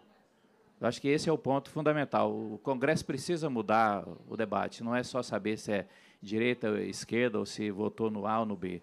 Então, eu estou sentindo muito isso e tenho feito esse enfrentamento, como fiz ontem com a ministra Isabela, né? Eu estava debatendo o desafio do agro com a mineração, não sei se a presidente estava lá, alguns estavam lá. O debate que ela foi fazer, a gente tem que fazer lá no Brasil, né? Lá dentro do Congresso Nacional, ou dentro dos ministérios, ou como autoridade climática, né?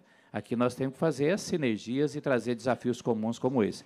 Mas, exatamente, o Congresso está precisando de qualificação, está precisando que vocês estejam conosco lá, como o Eduardo e tantos outros sejam lá. Pode ter certeza que eu irei provocá-los muito a estar lá na frente parlamentar, também tanto na Comissão de Meio Ambiente, Comissão de Agricultura, que é fundamental.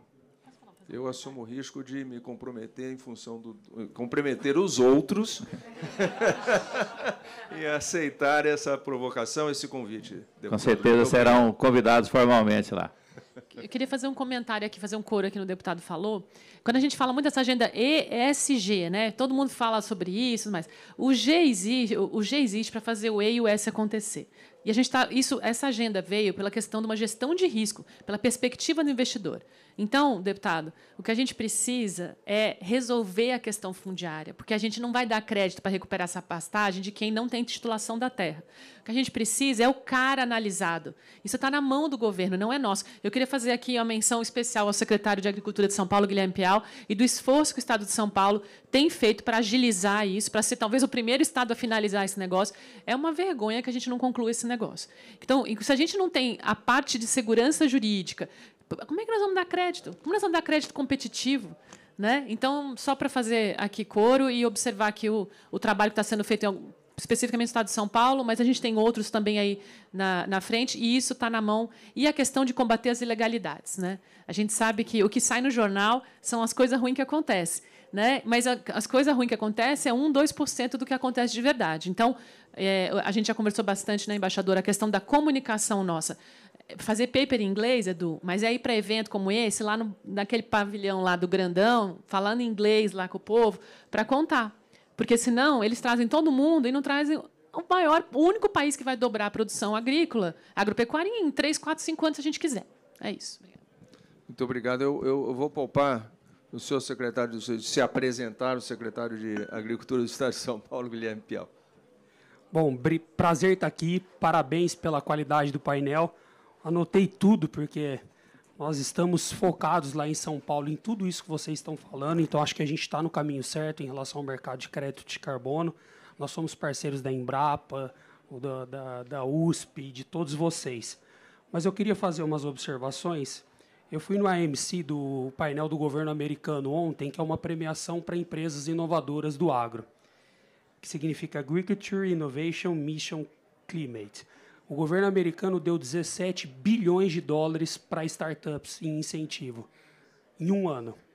Então, o volume financeiro que o governo investe nesse quesito, o governo brasileiro tem que abrir os olhos para isso. Quando a gente fala em regularização fundiária, eu fui do ITESP antes de ser secretário de Agricultura. O ITESP é o Instituto de Terras do Estado de São Paulo, é o INCRA do Estado de São Paulo. E o que a gente vê é que o agronegócio brasileiro usa aproximadamente 80 milhões de hectares. Vocês sabem quantos milhões de hectares tem assentamentos no Brasil? 110 milhões de hectares em assentamentos. E a reforma agrária foi mal feita. Eu sou do Pontal, eu conheço a realidade. Nós temos 5 mil assentados no Pontal. Criaram-se favelas no campo. Não deram lotes para pessoas que tinham perfil para trabalhar com a terra. Aí saem oferecendo crédito, ferram a vida desse assentado, porque ele fica endividado, porque ele não tem capacidade para gerir esse crédito. Então, o que nós fizemos no governo de São Paulo? Fizemos uma portaria que permite uma parceria entre a agroindústria e o assentado, onde ela planta até 70% do lote e ela dá suporte nos outros 30%. É melhor ele ser profissional e eficaz em 30% do que amador em 100%. Então, nós temos centenas de contratos assinados e centenas e milhares de hectares que estavam largados, abandonados. Por quê? O assentado aposentou, o filho foi embora do lote, ele não tem mais força de produção e as agroindústrias estão plantando nessas áreas. Então, grande porcentagem dessas pastagens degradadas estão em assentamentos no Brasil. E se o governo não permitir essa parceria com a agroindústria, vai continuar degradada. Porque ele não tem o recurso para fazer um manejo sustentável, para comprar insumos. Muitas vezes o nome dele está no Serasa, ele não consegue pegar empréstimo.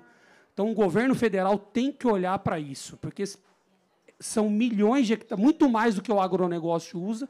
A gente conseguiria expandir a produção do nosso agro de forma escalada, sem derrubar uma árvore, porque são áreas já implantadas, são áreas já realizadas. Bom, nós estamos criando em São Paulo um fundo FIAGRO-FIDIC, um Blend and Finance, pelo FEAP, que é o Fundo de Expansão do Agronegócio Paulista, com a Desenvolve São Paulo e com a iniciativa privada. Nós vamos começar com 200 milhões de reais, mas nós queremos a participação de todos para que a gente possa captar cada vez mais recursos e nós vamos financiar manejos sustentáveis, irrigação, drone e a rede LPF, em parceria com a Secretaria, no Estado de São Paulo, no programa Integra SP, já restaurou, isso não é promessa, 1,5 milhão de hectares. Já treinou 150 técnicos da CAT. A nossa meta até 2030 são 4 milhões de hectares. É 10% da meta nacional, então a gente também conta com a parceria de todos. Quero dizer aqui que a palavra de São Paulo é segurança jurídica. Nós estamos fazendo a maior regularização fundiária rural da história de São Paulo. Estamos entregando títulos registrados em cartório com memorial descritivo e endereço rural digital pelo programa Zotas Rurais para assentados, médios produtores e grandes produtores. É a primeira vez na história de São Paulo e que a porta da secretaria está escancarada a cada um de vocês. Nós queremos aprender muito com cada um de vocês. Muito obrigado, secretário. Mais alguém no auditório que queira fazer algum comentário? Eu queria... Posso fazer um comentário? Pode, deve. Não é puxar sardinha para o Estado de São Paulo também, não, mas o Estado está ajudando, inclusive como parte da Universidade de São Paulo, lá em Piracicaba, na Grande Piracicaba, né, o estabelecimento de um centro de estudos de carbono e agricultura tropical, que é o Cicarbon. Então, através da FAPESP, foi destinado um recurso considerável, em torno de 40 milhões de reais, com bolsas de estudo, porque entendemos que precisamos treinar essas pessoas, precisamos de gente, né, além de todos os aspectos que vocês já mencionaram antes.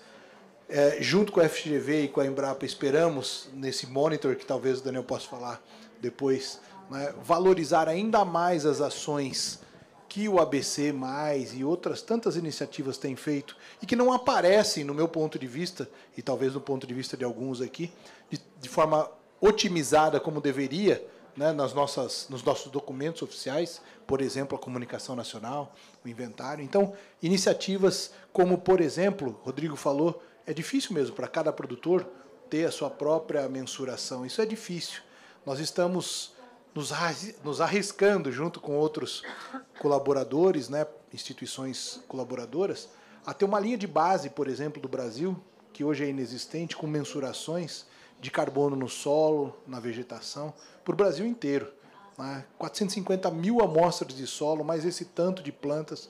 Uma operação de guerra que eu desconheço que outros países tenham feito. Desconheço. Talvez fizeram, mas eu desconheço. Então, para tentar, nessa questão de adicionalidade, que também foi mencionada, ajudar um pouquinho, para que evite-se, talvez, um trabalho tão individual de cada propriedade. É bem verdade que nós vamos ter que ver a escala que a gente vai conseguir gerar essa informação, mas tentando contribuir nesse contexto, né? O Edu está aqui, me ajuda, a Silvia, vários, né? Sem falar, obviamente, do Estado de São Paulo, e essa recém-colaboração aí junto com a iniciativa que foi da FGV e que o Cicarbon terá e tem o maior prazer em poder participar também. Então, é um pouquinho daquilo que está sendo feito também do lado acadêmico. Essa ideia de trazer esses resultados que o Edu falou, publicações, o Brasil tinha 2 fatores de emissão no IPCC há anos atrás. 2.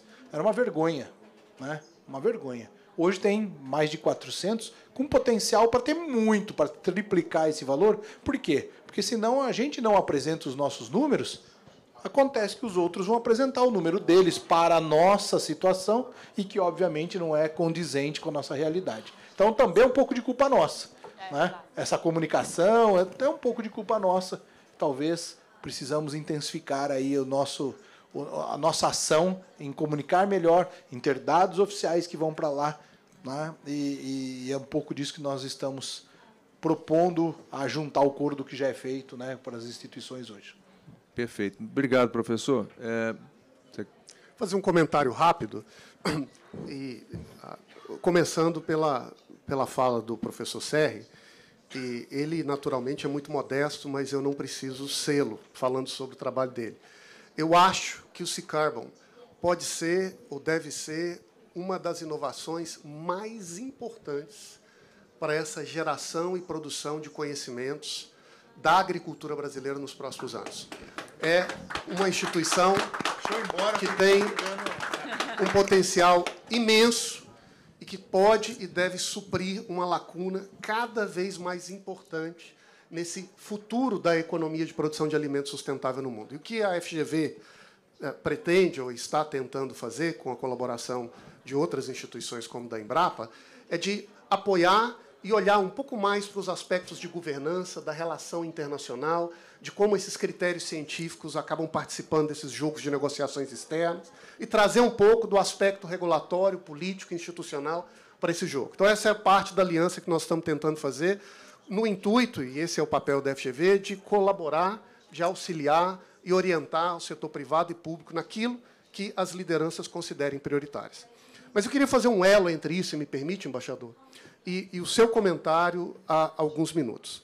E eu acho que é importante a gente entender o que está acontecendo aqui na COP e nesse debate internacional da transição verde. Eu creio que nós estamos assistindo uma migração da dinâmica de preço e da dinâmica de competição internacional, em que cada vez mais o valor dos produtos ou dos serviços ele é definido pelas funções que são agregadas a ele e não pelo bem em si. Então, a gente já sabe que no setor industrial ou de serviços, se a gente for pegar, por exemplo, um carro, boa parte do seu valor não está na maquinária, no banco, no volante, mas naqueles softwares, naquele conhecimento acoplado naquele produto que é comercializado. E isso, que já é uma realidade nos setores industriais mais avançados, começa a acontecer também na produção de alimentos, em que o preço de uma saca de soja não é mais apenas definido prioritariamente pelo consumo, pelas calorias, pela nutrição que está naquele produto vendido, mas pelas informações e funções acopladas a ela.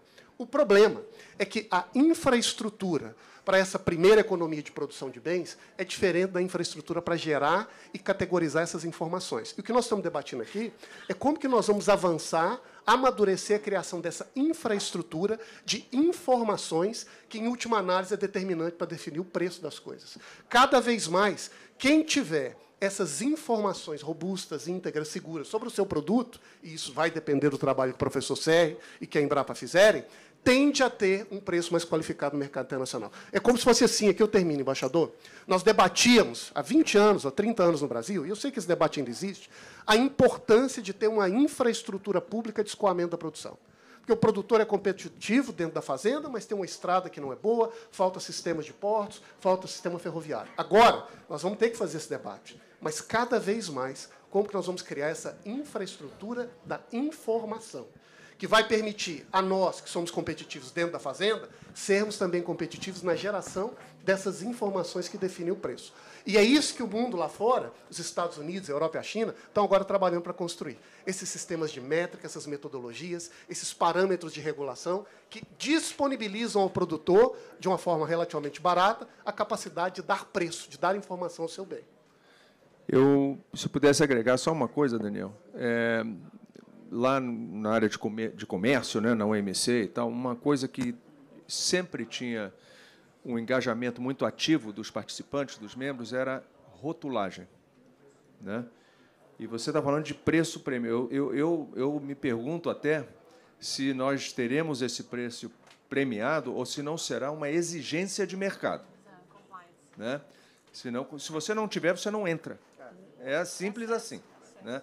Então, o que acontece? Você, por exemplo, você tem uma camisa, não sei o que, você vê, tem aquele negócio que minhas netas cortam logo, que compram, tal, não sei o quê. Aquilo é obrigatório, porque se você não tiver dizendo qual é a composição do tecido, como é que você cuida dele, etc., etc., não entra. Já não entra.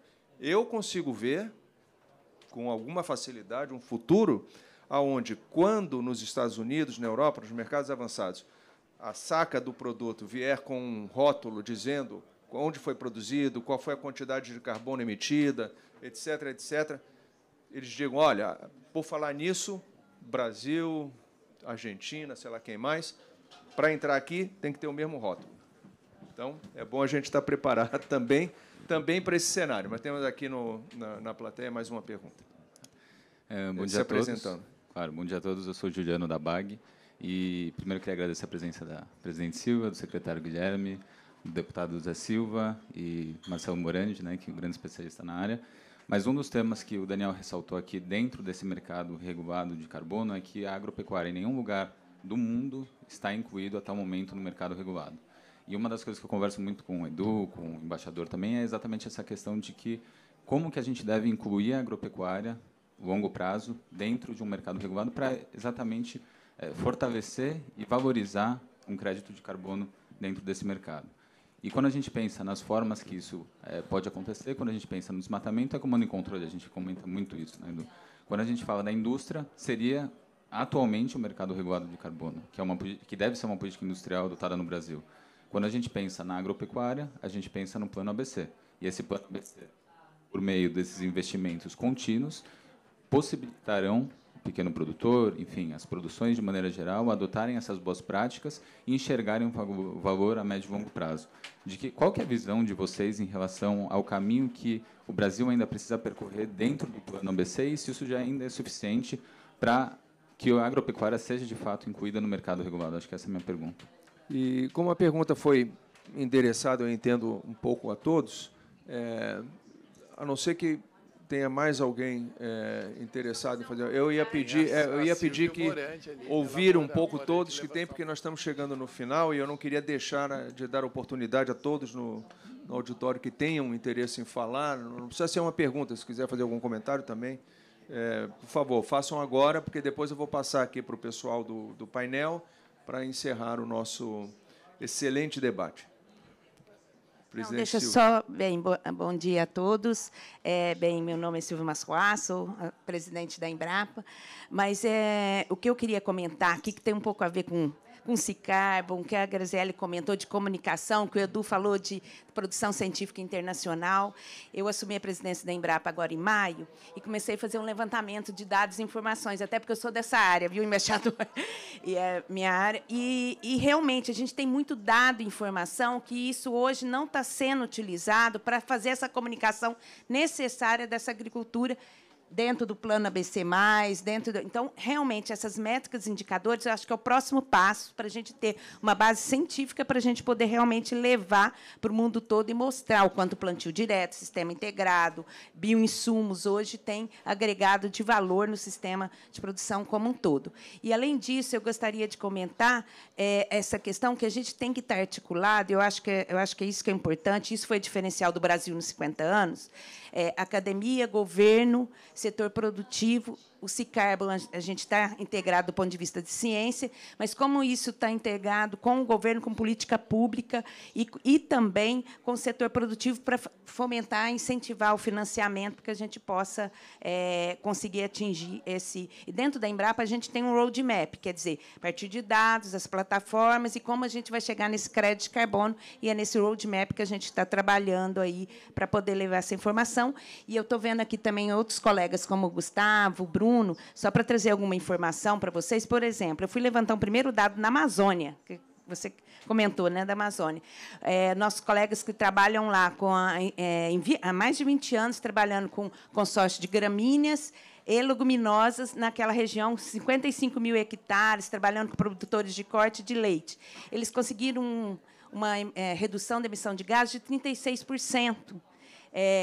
E isso validado internacionalmente, com artigo e tal. Mas isso não chega, entendeu? Eu estou colocando um exemplo na Amazônia, né, que não chega para o mundo todo, como que isso chega no meio científico, mas não chega, muitas vezes, como uma comunicação do Brasil, como a agricultura, além de emitir, pode remover. Né? E outro ponto que eu queria... E o Bruno é do Acre, hein, Bruno? Você confirma aí, por favor. Outro ponto que eu queria comentar, o Gustavo está aqui também, a gente tem que ter uma articulação junto ao Inventário Nacional, que a gente discutiu lá, a Embrapa, junto com o MCTI, está discutindo isso, mas trazendo, aí tem outros, FGV, o Itaú BBA e outros, para a gente trazer para essa discussão, para que a gente possa realmente trazer um pouco mais da realidade do Brasil, para a gente poder negociar, né, pensando aí a gente mudar para Tier 3, trazendo esses índices. Então, a gente tem que realmente, já estamos organizando, criando um modelo de governança interna da Embrapa, para a gente trazer esses dados e métricas, para trabalhar junto ao Ministério de Ciência e Tecnologia e para a gente poder, então, fazer essa divulgação. Só queria trazer isso, porque é algo perfeito. importante. E mais que isso, talvez, presidente, como fazer com que esses dados estejam disponíveis, né? De uma maneira, seja na database, seja, eu não sei como, mas talvez na internet, alguma coisa, e que as instituições de pesquisa e instituições acadêmicas tenham acesso.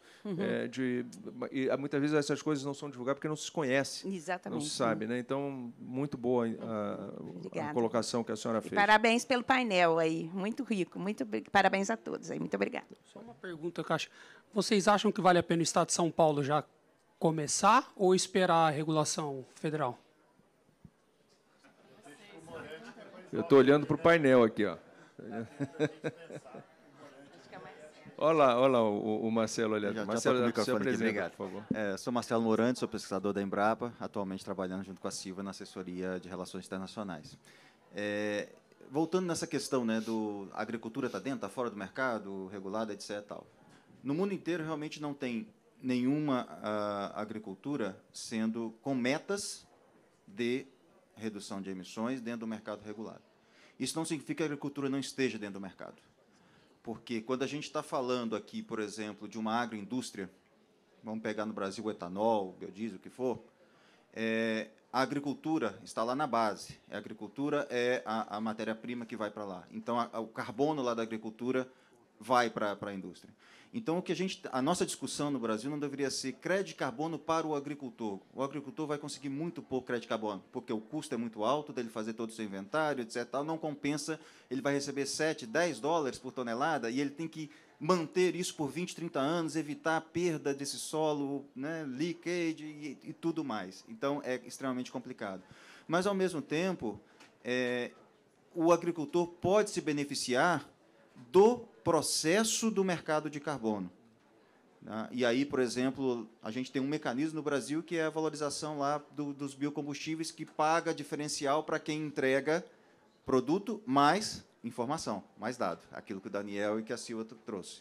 Quem tem dado, quem tem informação, pode ter um diferencial nesse mercado, seja de vantagem competitiva para entrar no mercado, seja de preço diferenciado para alguns mercados. Então, acho que a nossa discussão tem que ser muito mais se o agro está dentro ou fora do mercado regulado. O agro está dentro. Ele sempre vai estar, porque ele é matéria-prima para praticamente tudo.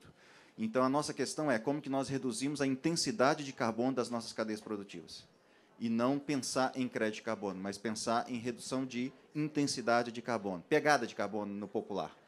E, para isso, aí sim, nós precisamos desenvolver todos os nossos fatores de emissão, de remoção e etc. e tal, né? E a ciência tem um papel fundamental nesse processo, né, de construir essas bases, que aí nós começamos a entrar, aí entra, embaixador, aquela questão do rótulo.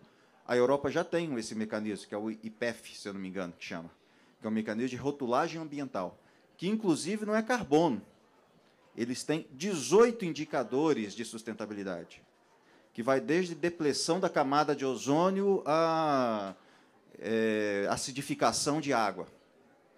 Tá? Então, são 18 indicadores de sustentabilidade que vão estar como um rótulo ambiental. O carbono é um deles.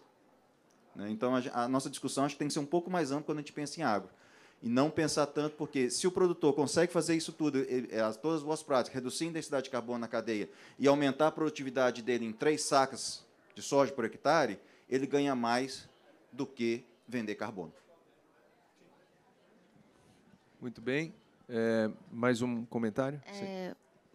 Bom dia ou boa tarde a todos. Estou me sentindo meio intrusa aqui, porque eu não sou... Estou com muita honra de estar aqui também. Eu sou engenheira ambiental, eu terminei meu doutorado em engenharia ambiental pela Universidade Federal do Paraná, e hoje eu estou trabalhando numa empresa de ativos ambientais. Então, apenas alguns comentários e contribuições. Né? A parte de dados e o setor fundiário realmente hoje é o nosso maior funil. A junção de CAR com INCRA, né, juntar as plataformas, toda a documentação fundiária, regulação fundiária é muito difícil. E a gente implementou isso de diligência fundiária, né, e ali a gente tem um afunilamento muito grande para conseguir liberar isso para poder vender o ativo. Então, a gente já analisou 4 milhões de hectares no Brasil, com proprietários que tinham interesse de participar, e apenas 700 mil hectares foram aprovados na diligência fundiária. Porque a gente tem um gap, e até eu acho que uma ajuda ao proprietário, porque nem ele sabe, às vezes, qual é o tipo de coisa que ele tem que fazer. Tá? O acesso ao georreferenciamento é muito difícil, é muito caro, e a gente precisa do georreferenciamento para poder colocar uma propriedade no mercado. E o INCRA hoje já é obrigatório que tenha, acho que a partir de 25 hectares, acho que passou semana retrasada, mas é difícil. Os proprietários geralmente não têm, eles nem entendem muito bem como funciona. Falando de médias propriedades, né, a inclusão de médias propriedades nesse tipo de mercado precisa de tecnologia e precisa de escalar esse tipo de análise. Né? Hoje a tecnologia já permite, eu trabalho com tecnologia e redes neurais e machine learning. Você já consegue fazer coisas sensacionais de inventário, tão boas já quanto o inventário em loco, mas você precisa investir em tecnologia e precisa de algum tipo de subsídio, provavelmente, para isso. Né? Então, acho que isso é uma das coisas importantes que a gente tem que investir no mercado brasileiro para o agro, de facilitar. A gente tem. E eu, como acadêmica, vou dizer assim, eu vejo uma distância muito grande entre a academia e o que existe no setor privado, muito grande. Eu sou a única pessoa que, de toda o meu círculo, né, de pesquisadores, que hoje trabalha com pesquisa no mercado privado. E a academia e o privado não conversam hoje no Brasil como deveriam. Então, a gente tem coisas muito boas sendo desenvolvidas. Acho que a Embrapa é uma das poucas organizações que a gente tem, de fato, está ali fazendo pesquisa e está sendo visto. Mas a gente, como academia, não está cruzando com o mercado de fato. E essa integração acho que seria muito importante, sabe? De verdade, assim, conseguir direcionar as pesquisas que a gente tem no Brasil para algo que a gente precisa no agro. E não porque a gente acaba muitas vezes fazendo algo que tem a ver com o que está lá fora, sabe? A gente copia o que está lá fora, entende? Porque é o que tem de base, a gente tem publicação lá fora, a gente vai em cima daquilo e faz algo parecido. Mas quando você vai tentar fazer para o Brasil, não tem. A gente está sofrendo muito na empresa para fazer tropicalização dos nossos indicadores. A gente está fazendo. A gente está fazendo, mas é difícil, entendeu? Então, acho que conseguir direcionar também o recurso de pesquisa visando esse tipo de projeto pode ser muito interessante para o Brasil. Aproveitar, a gente tem pesquisadores sensacionais, sabe? Eu acho que seria muito interessante mesmo. E, bom, obrigada. É uma honra mesmo estar aqui com vocês. Obrigada. Não, muito obrigado pela contribuição. Nós estamos chegando perto. Esqueceu de alguma coisa? Só lembrar também que os ativos ambientais... Tá ligado? Tá? Os ativos ambientais que a gente está fazendo não é só, e isso é um forte do Brasil, tá? Não é apenas carbono, é água, biodiversidade e solo. A erosão, né, perda de solo, e a gente também tem que levar isso em consideração de vender para as pessoas lá fora, porque Cerrado, Pampa não vai dar tanta biomassa assim, mas ele tem muitos outros fatores que podem ser considerados. Então, os biomas do Brasil precisam ser valorizados de fato, sabe? Com todos os outros ativos que a gente tem para trabalhar ali. Muito bem. Bom, então, últimos comentários de cada um dos panelistas, mas assim bem breves, porque nós já estamos na prorrogação aqui. Bom, depois de tudo que eu ouvi aqui, eu acho que, aqui também como vice-presidente da ABAG, Associação Brasileira do Agronegócio, e outras instituições, o que a gente precisa é fazer uma coordenação tão articulada quanto o pessoal da energia fez e que conseguiu construir e até hoje consegue ter essa influência, né? Eu fico muito chateada de saber que tem tantas coisas interessantes acontecendo e a gente não tem esses dados. Então, acho que o meu compromisso aqui em nome da ABAG é com que a gente aproxime e que a gente traga mais informações, porque a gente está na linha de frente, a gente quer estar nos espaços de discussão, né, tanto no Brasil quanto fora, e levar essa informação. A gente vai demorar 10 anos para mudar a cabeça de alguém, ou que talvez 20, mas a gente vai fazer baseado em ciência e baseado numa estratégia clara de influência e protagonismo nos lugares que a gente tem que estar. É isso. Obrigada. Daniel? Bom, primeiro, muito obrigado, uma honra participar e ouvir lideranças com as quais eu aprendo aqui cotidianamente. Duas observações rápidas. A primeira em relação ao comentário do secretário. Secretário, a meu ver, praticamente 100% das políticas públicas bem-sucedidas no Brasil, ou grande parte delas, para não exagerar, nasceram de experimentos estaduais bem-sucedidos que foram depois convertidos em padrão nacional. O próprio Código Florestal tem o seu embrião em experiências de estados como do Mato Grosso. Portanto, eu creio que nessa agenda que nós estamos discutindo, há um espaço para ver qual é o estado que vai ser o protagonista e criar na prática um modelo que funcione e sirva de referência para o restante do Brasil. E aqui deixo uma provocação para o senhor. Por exemplo, como nós calculamos o PIB verde no Brasil ou em um estado como o estado de São Paulo? Trazendo o valor desses serviços ambientais para dentro da economia, criando um índice que dê visibilidade a essas contribuições ambientais de todo o Estado e que sirva de referência para o momento em que o governo for formular política pública ou que os industriais e agricultores de São Paulo forem negociar fora, terem um número oficial, regulado, cientificamente robusto para mostrar o que o Estado faz de bem para a natureza. Será que o Estado de São Paulo não pode ser o primeiro a fazer isso? E um comentário geral, se me permite, embaixador. Uma coisa que tem me chamado muito a atenção nos últimos 3 anos, que eu tenho acompanhado mais de perto, essas negociações e eventos internacionais das COPs, é um crescente grau de ressentimento da África. Eu estava há pouco em Roma, em um evento da FAO, e me disseram que o termo bioeconomia, que lá na FAO hoje é muito popular, inclusive para falar do agro, não é bem visto por lideranças da África. Quando se fala em bioeconomia, a África imediatamente tende a reagir ou resistir, porque entende isso como uma desculpa para dizer que você não pode produzir alimentos. E há aqui uma sensação de desconfiança crescente. Eu acho que um grande desafio que o mundo hoje tem é de mostrar como essa agenda verde pode ser uma agenda que envolva e inclua as partes mais pobres do mundo. A diretora da OMC que te sucede, embaixador, ela tem uma frase interessante que diz: hoje, o mundo debate energia, nearshore, offshore, mas isso nunca significa África. Nunca significa, na verdade, a realidade do mundo em desenvolvimento, em que a transição verde terá características muito particulares. E nesse circuito de negociações internacionais, me parece que nenhum país está tão bem posicionado como o Brasil para falar em nome dessas partes do mundo e se afirmar como uma liderança internacional, criando mercados sustentáveis que conciliem inclusão produtiva com sustentabilidade. Porque nós temos um histórico de uma ciência robusta, a gente tem uma projeção internacional e um capital diplomático relevante, e nós estamos numa posição que somos expostos. Precisaremos trabalhar com isso. Quem sabe seja uma oportunidade. E, por fim, eu termino dizendo que fazer isso é também algo que pode contribuir com o mundo, pela seguinte razão. Se a gente pegar toda a infraestrutura climática internacional hoje e disponibilizá-la num plano, nós vamos observar que países localizados em 30 graus, neste plano global, que é uma área minúscula do planeta, foram e são aqueles que definiram as regras do jogo, os critérios científicos, basicamente do setor de energia que prevalece hoje. E parte da discussão que está sendo travada no mundo hoje é como nós vamos globalizar isso aqui. Como nós vamos adaptar isso para o restante do mundo inteiro que segue esses padrões aqui. Quem sabe seja uma oportunidade, seja um espaço para o Brasil contribuir com a sua ciência, criando referências que sejam mais próximas da realidade do mundo inteiro. Muito obrigado, Daniel. Outra desvantagem de ser último é que o tempo acaba. Então, professor, então, eu agradeço só então a oportunidade, né? Eu acho que os colegas já falaram muito bem.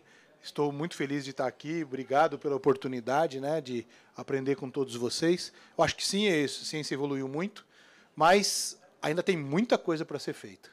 Muita coisa.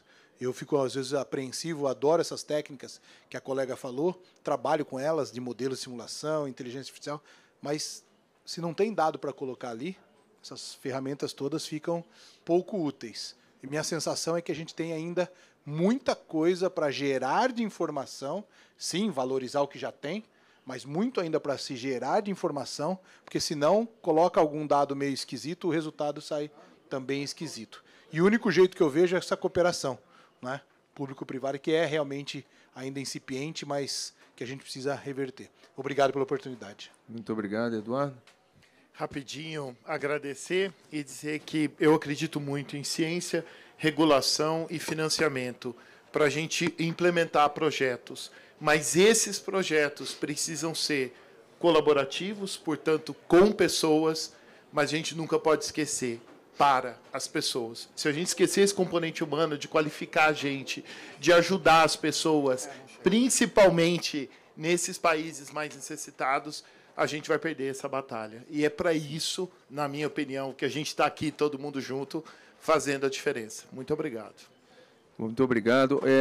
Só para concluir, então, como moderador, né, dizem que eu tenho que concluir, então vou concluir. E o que eu queria dizer é só uma coisa. Nós identificamos muitas carências aqui, né, muitas possibilidades também, né, áreas de melhora, sobretudo na área de coordenação e tudo mais. Eu só queria dizer o seguinte: identificar as carências é o primeiro passo da solução, mas não é o último. Tá? Então, todos nós temos a obrigação de, uma vez identificada a carência, como o próprio deputado sugeriu agora há pouco, que ele vai já tomar ação para poder trazer esse debate para dentro do Congresso, ilustrar mais as pessoas, etc., todos nós temos a obrigação de agir em cima das carências que foram identificadas. E, com isso, eu agradeço esse painel brilhante e a todos vocês também por terem contribuído para a conversa e por estarem presentes aqui. Muito obrigado, bom dia, tudo bom para vocês.